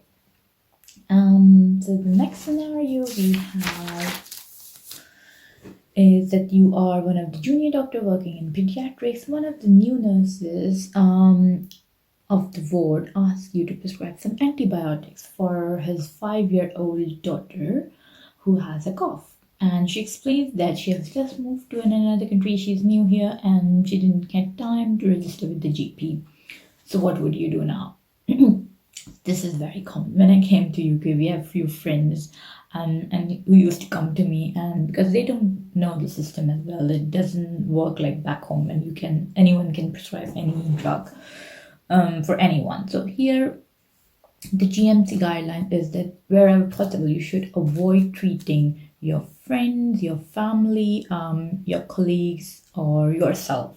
So basically, we have to explain them that yes, we are legally bound and we should not, because the reasons are very obvious. You can be biased, you can be shy to do the examination, and you might not know everything about the history. So it's better if the GP the GP prescribes the drugs and do the proper examination. And so we have few relatives, and she came to me, and then she was like, could you please prescribe some antibiotics? The GPs are not prescribing it. Could you please prescribe some codeine for me? I was like, I'm really sorry, but I can't prescribe those drugs because I can't explain. At that time I found really difficult to explain them, but now I do explain them. So unfortunately, according to GMC, we are not allowed, and we should try to avoid this. So please, you should go to your GP, and if you don't have time to get yourself registered, you can go to a walk-in clinic, and then as soon as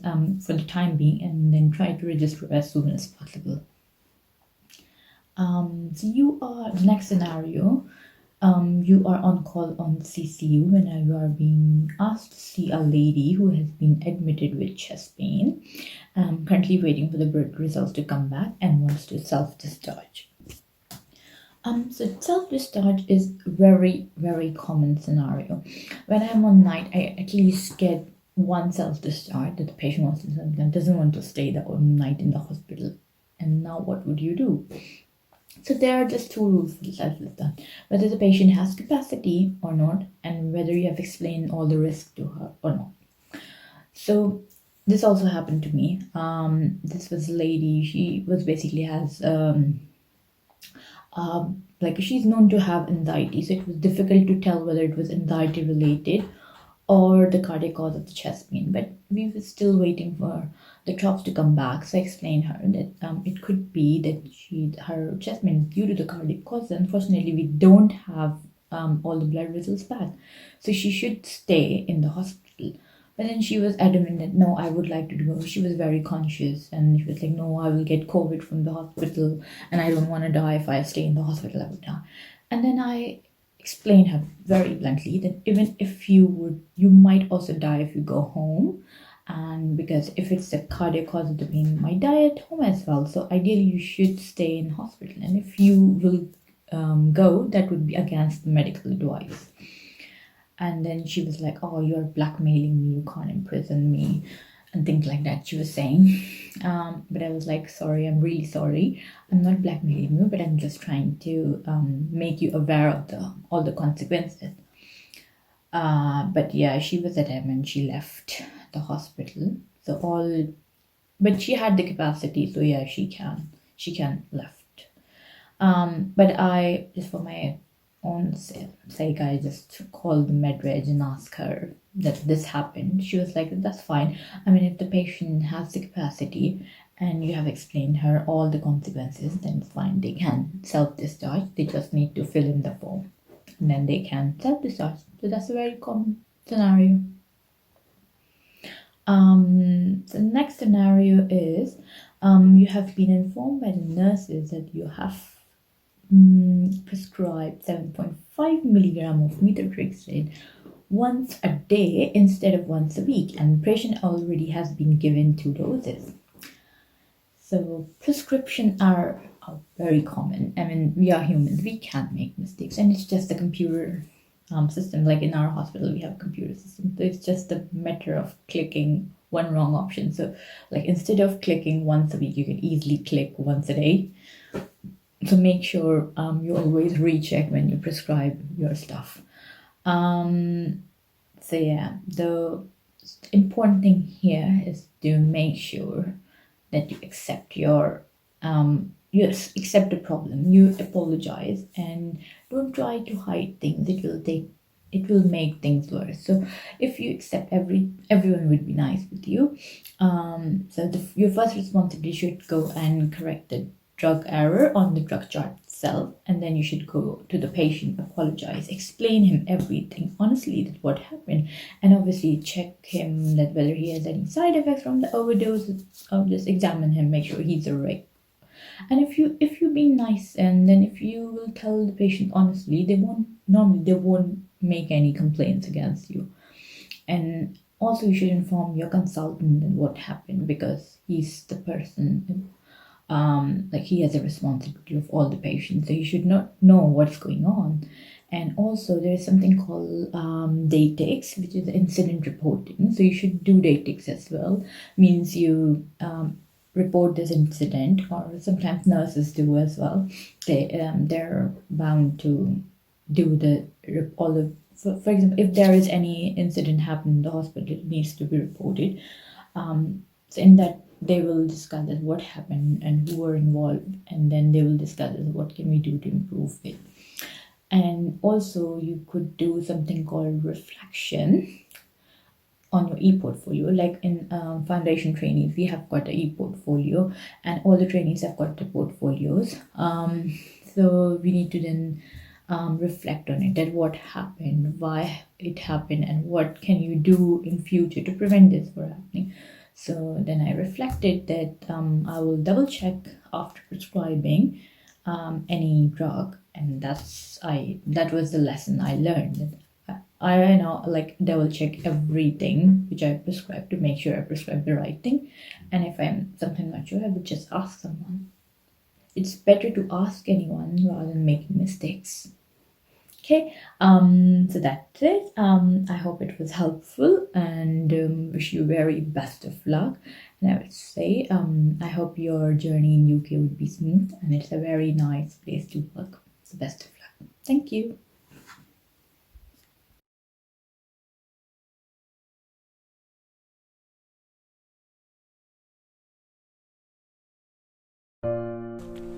Hi everyone, my name is Dr. Bhavna Sharma.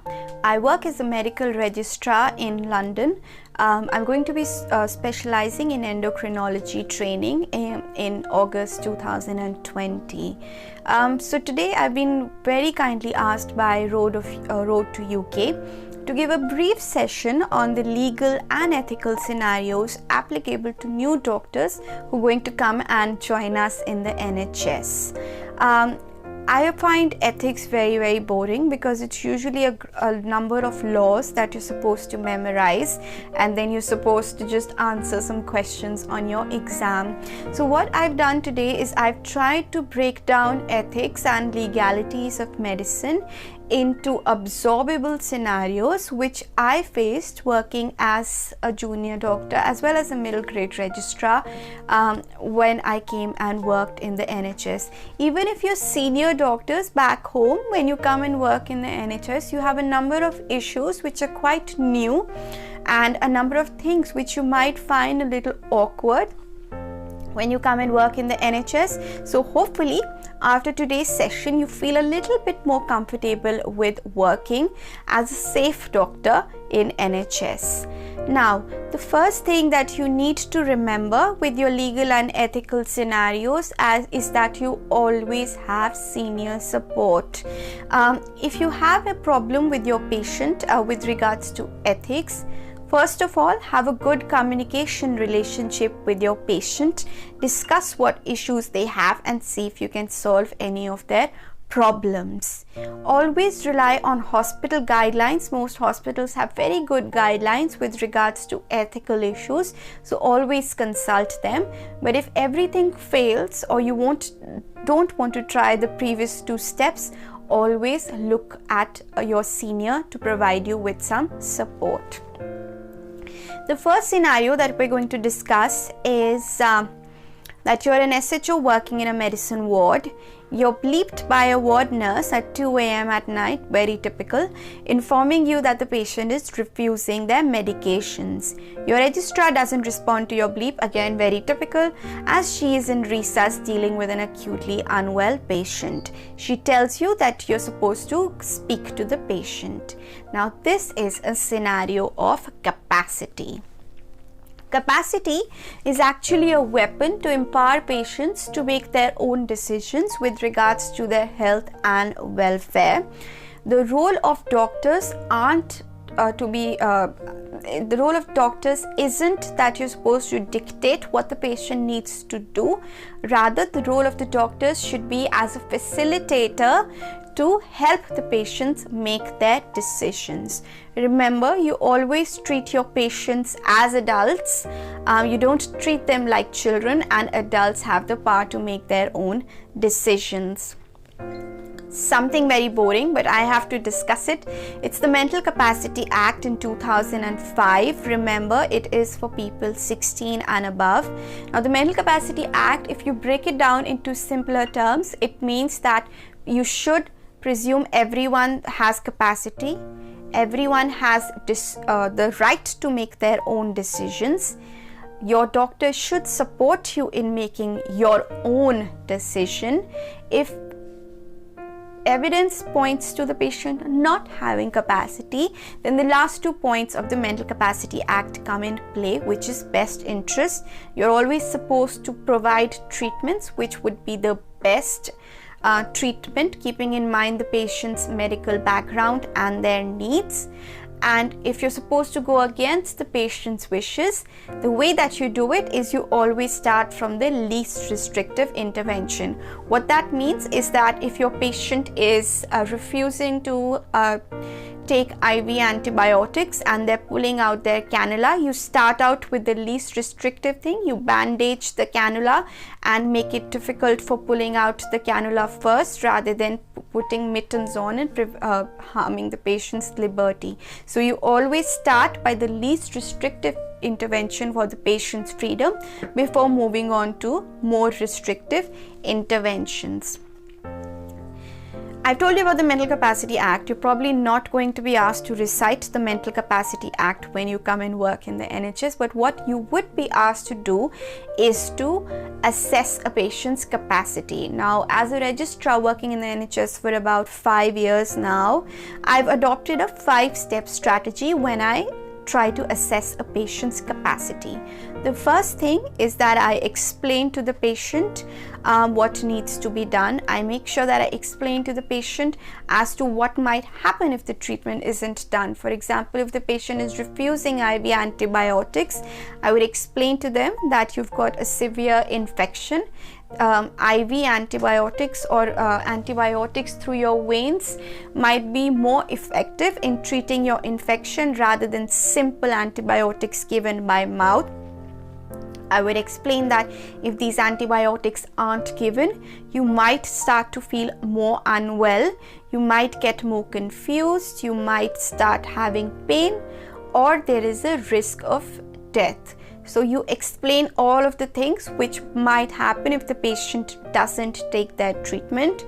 Now that you've done that, you give the patient the opportunity to ask you any questions. Perhaps the patient might ask you, doctor, do you think I'm going to die? Then you tell them, we're doing the best that we can. We're giving you IV antibiotics because we want to make you feel better. Then you ask the patient if they've understood your lecture about the antibiotics. You ask yourself, the way that I've explained it, can I do something to make it better? For example, if the patient has got a language barrier, perhaps English is not their first language, should you have got an interpreter to provide the patient with full information rather than you telling them in an unfamiliar language? So you always ask yourself, have I explained this in the best way that I can? Step 4. You ask the patient to relay back what you've told them. Now, sometimes patients get very angry when you try and do this, especially for a patient who's non-compliant. They sometimes feel that you're trying to insult their intelligence by asking them to relay medical information back. So what I would do in that case, I would try to be very diplomatic about it. I would say that I've explained the procedure to you. I've tried to tell you a little bit about the side effects and what might happen if the treatment doesn't take place. Would it be possible for you to please tell me what I've told you, just to check whether I've explained it properly? And then I might then we can just decide what to do about the treatment. So that way the patient gets an opportunity to ask questions if they need, and if they think they've understood everything, they're just going to relay back the things to you. If the patient's understood everything, they've relayed back everything to you, whatever you've explained to them, then that patient has capacity. If they refuse IV antibiotics, they make any decision that they want, if they've got capacity, you have to allow them. Otherwise, in the UK, it's counted as assault because you're going against somebody's wishes. Step 5, always document that you've had the discussion with the patient, document what you've explained regarding the procedure, document the discussion that you've had regarding what might happen if the procedure isn't done, and document what you felt about the patient's capacity. Documentation is very important in the NHS because that is something that you're going to fall back on if in the rare event that you're asked to explain your actions. So make sure you document capacity discussions well. The second scenario is you are a patient on acute medical take. You've got an 89-year-old gentleman who was admitted last night. He was found to be very confused and is being treated for a UTI. He's been started on IV fluids and antibiotics. The nursing home has brought in some papers which state that the patient has advanced care planning, which includes declining admission to hospital and wishes to die at home. So this is something that doctors do struggle with, especially when they come from a foreign country. Now in the UK, adults, when they reach the age of 18, they've got the option that they can make decisions for the future in terms of their healthcare. So if a patient, for example, has got Alzheimer's, which is expected to progress, so they've got a neurodegenerative disorder which is expected to progress, or even if they feel like it, if they feel like they're going to lose capacity in the future, they can make decisions in advance. Now this includes decisions declining admissions to hospital, declining IV treatments, declining surgeries. The patient is able to document everything in advance, and whatever they've told in advance should be respected when you're offering treatment. So if they've refused some treatment, for example in your scenario this patient had refused hospital readmission, so what you're going to do as a doctor is you're legally obligated to send this patient back home, but still provide them with treatments which can be given at home. Sometimes the patients might wish to have certain treatments in the future. For example, if someone with depression or psychosis has asked that they need to be offered electroconvulsive therapy in the future, it's not necessary that you have to definitely give them that treatment, but you should always respect their decision. If the patient does need to have electroconvulsive therapy, then that advanced care directive is going to be their consent. Now, even if you feel like the advanced care directive isn't in the best interest of the patient, you think that the patient might go home and die, it's their wish, it was made by them when they had capacity, and you're supposed to respect the patient's wishes. So the main points which you need to remember about capacity and advanced care planning is that you're always supposed to respect a patient's wishes, even if those wishes aren't what your principles might be or what your medical knowledge might tell you. Two last concepts which we'll revise are an independent mental capacity advocate. So this is basically if a patient lacks capacity, this is a person who's going to fight on the patient's behalf in a best interest meeting. For example, if there's someone who's got dementia but they've got very strong beliefs that they want to maintain their level of independence, the IMCA might vouch for this patient going into a less restrictive environment. If you want to place them in a nursing home, they might advocate for them being placed in something which might suit their needs of independence better. So that's basically someone who's going to fight for the patient's rights, and this is basically someone who has been appointed by a court or by the hospital for this patient. Sometimes people might appoint someone called a lasting power of attorney. So this is basically someone, when the patient has capacity, they ask someone to be their lasting power of attorney. So when they lose capacity, then decisions regarding the patient's health care can be made by this person, and everything that they say is counted as the patient's decisions. Now there might be a rare thing, a rare case when what the lasting power of attorney is saying might not be in the best interest of the patient. In that case, always discuss it with your senior, because then that might need a best interest meeting again. So, but if they've given consent for procedures which are then in best interest, then their consent is counted as the patient's consent. So I keep elaborating on this. In the UK, human rights are very big, as with any country. The interest of the doctors are below the interest of the patient. So remember to keep your patient at the foremost and respect them. We'll discuss a little bit more on our next session. Now the third scenario is that you're a cardiology SHO working in cath lab. You notice that the next patient listed for an angiography has not been consented, and your registrar asks you to get the form signed. Now this is a scenario where you need to be familiar with the concept of consenting. Remember, for a consent to be valid, it needs to fulfill three things. It needs to be informed, it needs to be voluntary, and it needs to be competent. What informed means is that when you're consenting someone, you need to provide them with full information that they need in order to make a decision whether they want the procedure or not. So what they need to know is how the procedure is being done.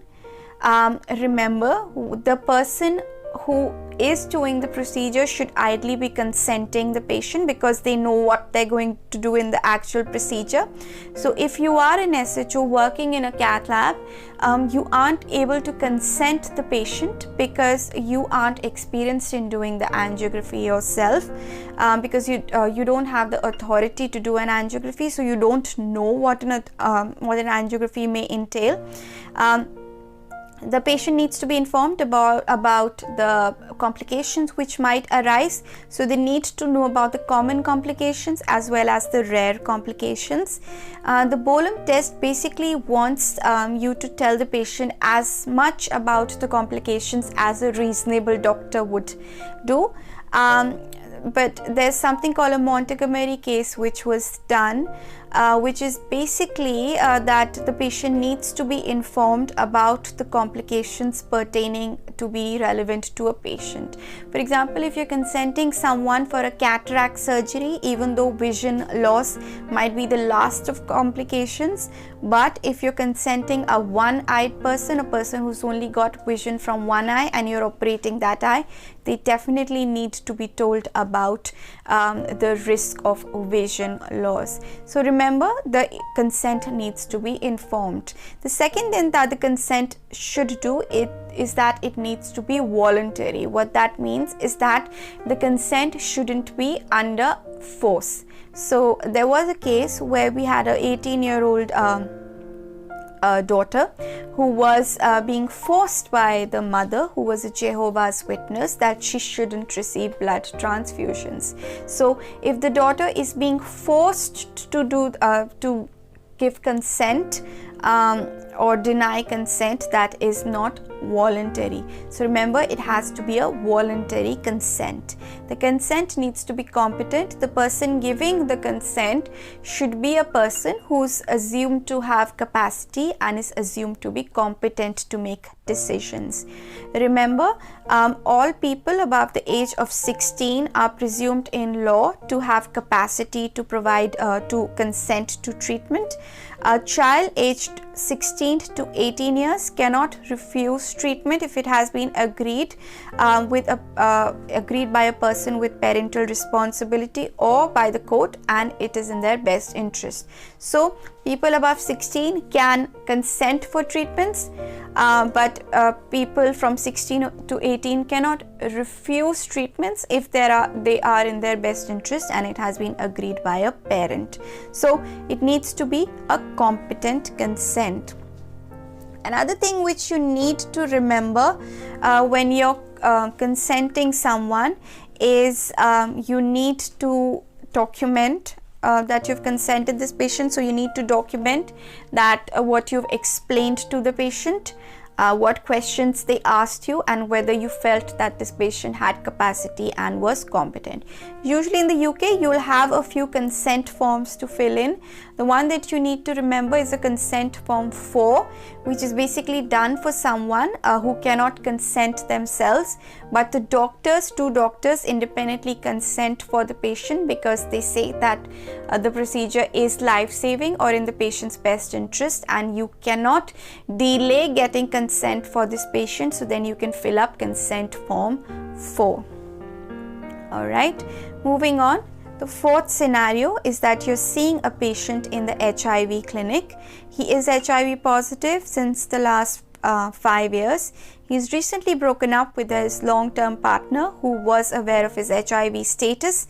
Since the breakup, the patient has been engaging with unprotected sex with a number of individuals of both sexes without informing them about his status.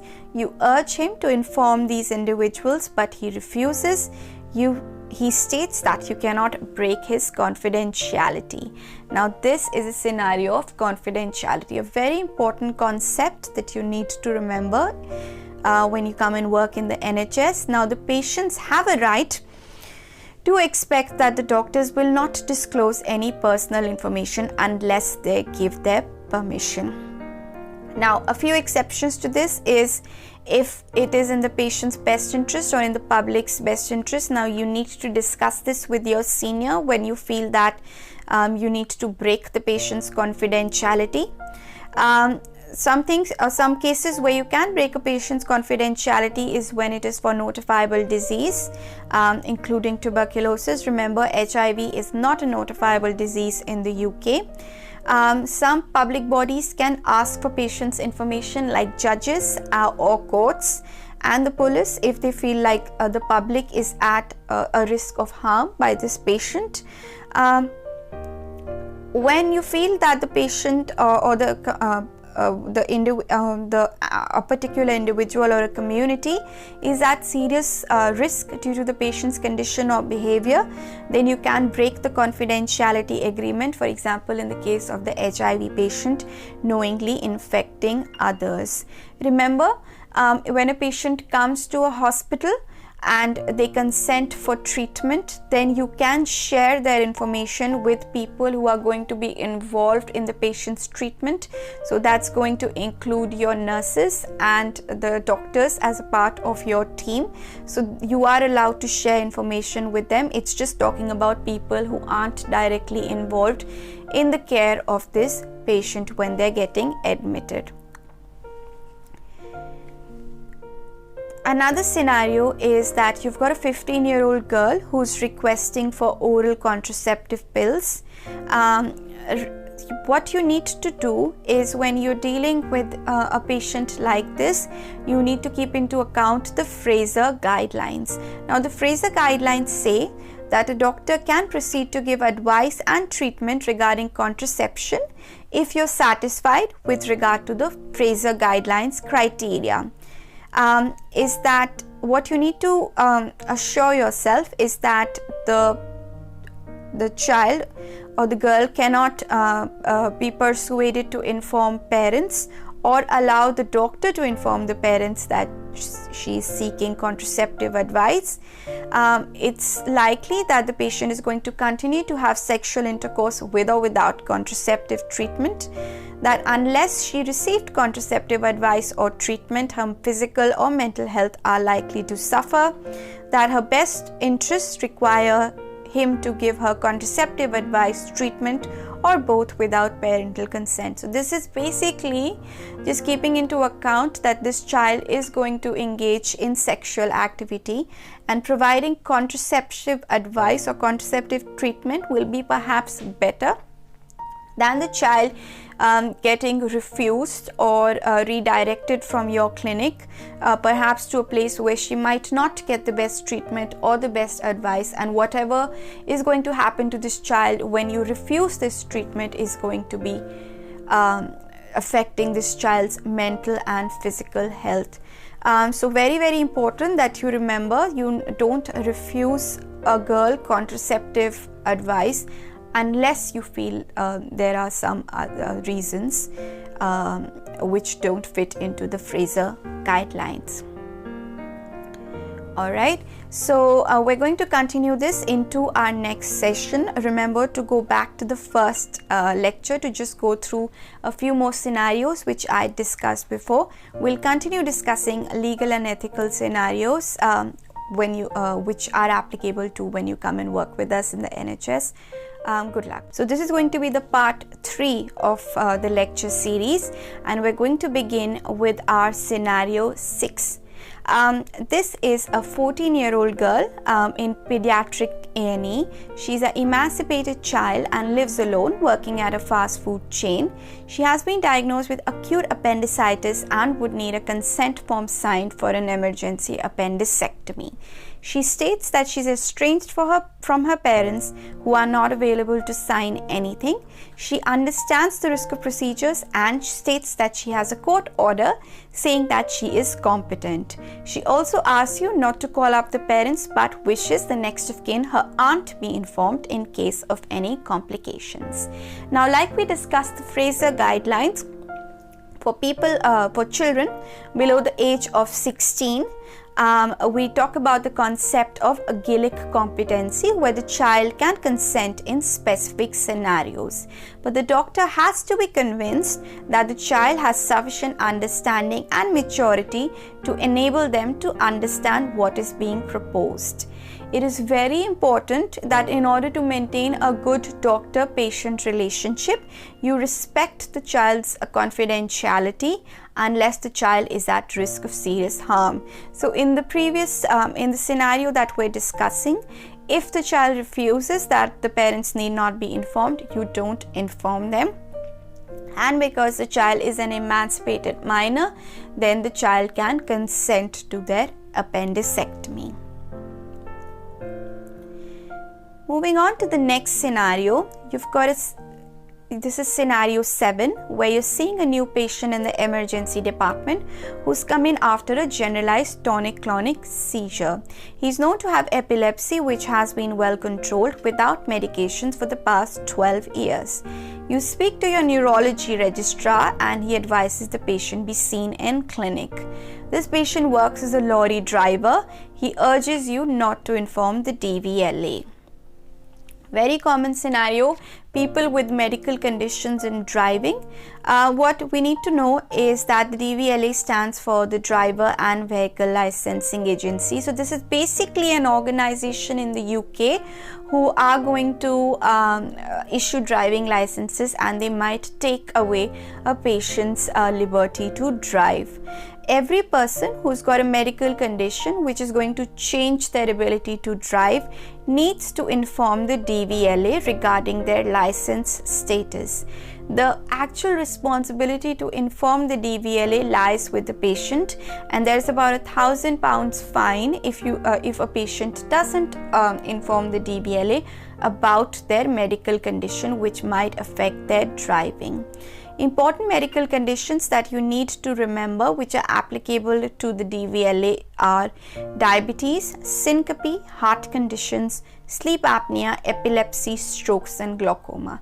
So what's basically being done is that the driver has responsibility to themselves as well as the public where they're driving. If they've got any condition which might put themselves or the public at harm when they're driving, it becomes their responsibility to tell the licensing agency about it. Now, in the UK, you've got two types of licenses, which are your Group 1, which is cars and motorcycles, and Group 2, which comes with large lorries and buses. The medical restrictions vary with the type of license that you have. You might have a scenario where a patient is refusing to tell the DVLA. Your first step as a doctor for this patient is to encourage them to inform that they need to involve the DVLA, because if the DVLA finds them that they're not complying with the rules, they're going to get fined. If the patient still doesn't agree either with the diagnosis, so they say that no, I don't think I need to be started on anti-epileptic medications, no, I don't think I have epilepsy, then you ask for a second opinion. So in this case you tell them, okay, the consultant is going to see you in the neurology clinic, and then you can have that discussion whether or not you need anti-epileptic medications. But till you're seen in the clinic, it's very important that you don't drive. Now, if the patient says, okay, I won't drive till then that's fine. If they still say, no, I will still drive, then you tell the patient that you are obligated to inform the DVLA. You always go through your consultant in cases like this, but you are legally obligated to the DVLA to inform them if your patient is refusing the temporary restriction. If the patient outright refuses the DVLA restrictions or refuses to inform the DVLA, then you directly involve your consultant and inform the DVLA, then you don't need the second opinion. Alright, now the next scenario is of an 87-year-old lady who you last attended to yesterday. She's got advanced Parkinson's and she's been admitted with aspiration pneumonia, which is not responding to treatment. So there has been a decision made to palliate this patient. So palliation basically means stopping active treatment and providing comfort care to the patient.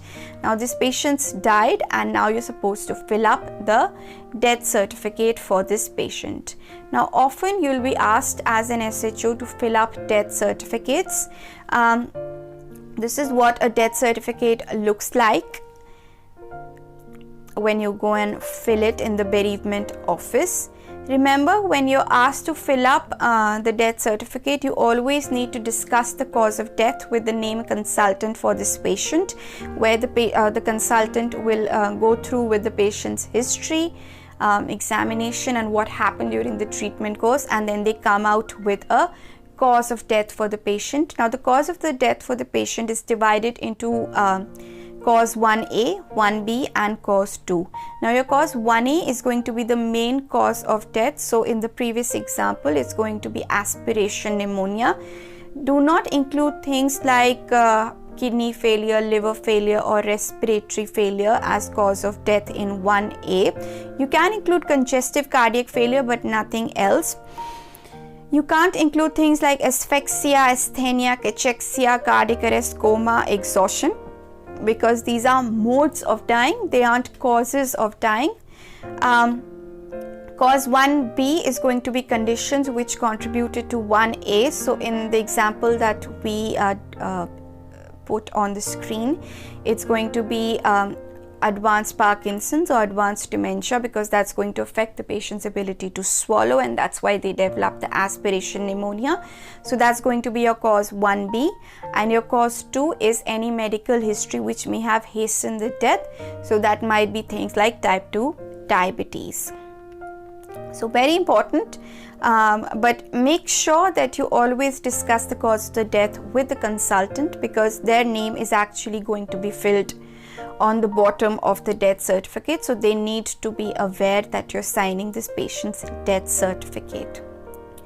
Sometimes deaths in the UK need to be discussed with a coroner. So coroner is basically someone who works in the hospital, who might be a doctor, a lawyer, someone who's got dual certification. They basically investigate the cause of death for patients who might be where you're not able to explain that death. There's a list of cases where a coroner needs to review the death or investigate the treatment which was done in the hospital. Remember, it's not your responsibility as a junior doctor to make the coroner referral. Usually it's done through the consultant and the bereavement office. It's something that you do need to be aware of, because in the death certificate there is a line which asks you to fill up whether this patient is going to be referred to a coroner or not. Moving on, the last scenario, and probably the most difficult scenario which you're going to face as a doctor working in the NHS, is regarding treatment escalation plans, or DNAR, or do not attempt resuscitation. Now, the scenario 9 is that you are responsible for the care of Mrs. Smith on your ward. She's an 89-year-old lady with advanced dementia. She was admitted to the hospital with a subdural hematoma following a head injury as she had a fall at home. The neurosurgical registrar has seen the scans for this patient, and he tells you that this patient will not be for any neurosurgical interventions, and your consultant now asks you to speak to your family regarding the same. Now, in the NHS, the patients or their relatives can consent for treatments, but they cannot demand treatments. If you as a doctor caring for this patient feel like the treatment that this patient may be offered is not in the best interest, or it's going to do more harm to the patient than benefit, for example, putting this lady through a surgery is probably going to be more harmful, and the risk of the surgery is more than the benefit which might come from doing the surgery as an emergency. Then it is within your rights to refuse the treatment of, or like the neurosurgical team said, they don't want to do the surgery for this patient. It's within their rights, because the first duty of a doctor is to do no harm. If you think that refusing the treatment is better for the patient, then it's within your rights to do so, but you still need to inform the family or inform the next of kin, or even inform the patient if they've got capacity, that they aren't going to be offered this treatment. This needs to be a sensitive discussion. If you're not comfortable doing it yourself, then involve your registrar, involve your consultant to help you out with that discussion.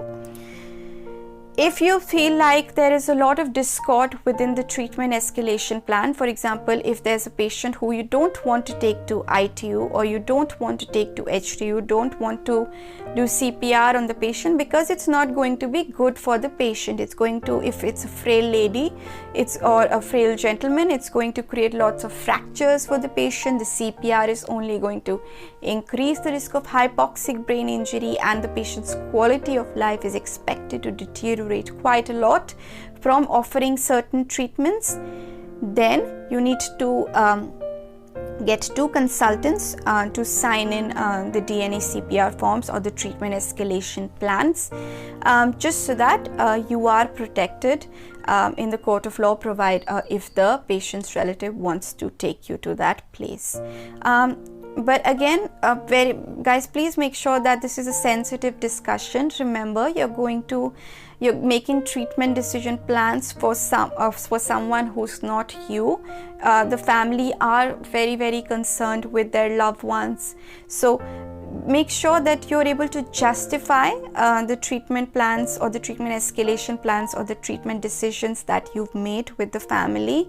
Often we as doctors think that we're gods or we're superior beings, but remember, we're talking about mortal human beings. Just understand that and make this discussion as sensitive as possible.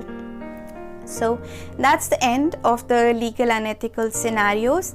I hope you've learned something and you're going to take back something when from this lecture series when you come and work with us in the NHS.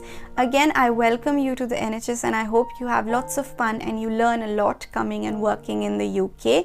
And I thank Rota to UK for giving me this opportunity to educate or try.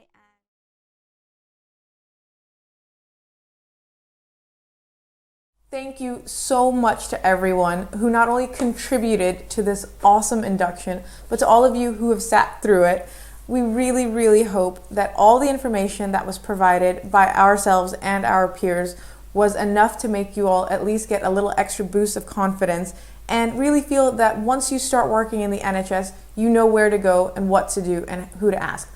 Obviously, guys, you're still going to have a lot of questions. There may still be some apprehensions about how you're going to proceed. But that doesn't mean there's never going to be an opportunity for you to ask. You can always ask us or any of your colleagues or anyone within your workspace who can then help you figure out what you need to do next. The most important thing that you should take away from everything that we've said and provided today, guys, is that it's possible. And I want you to understand that it's possible because there are so many international medical graduates who are currently working in the NHS. So never think that just because you graduated abroad that you won't be able to achieve your dreams and that you can't figure out exactly what you need to do. And remember, guys, if you're ever concerned or you feel that you have nowhere to turn to, we will always be there on your road to UK. Thank you so much for being with us.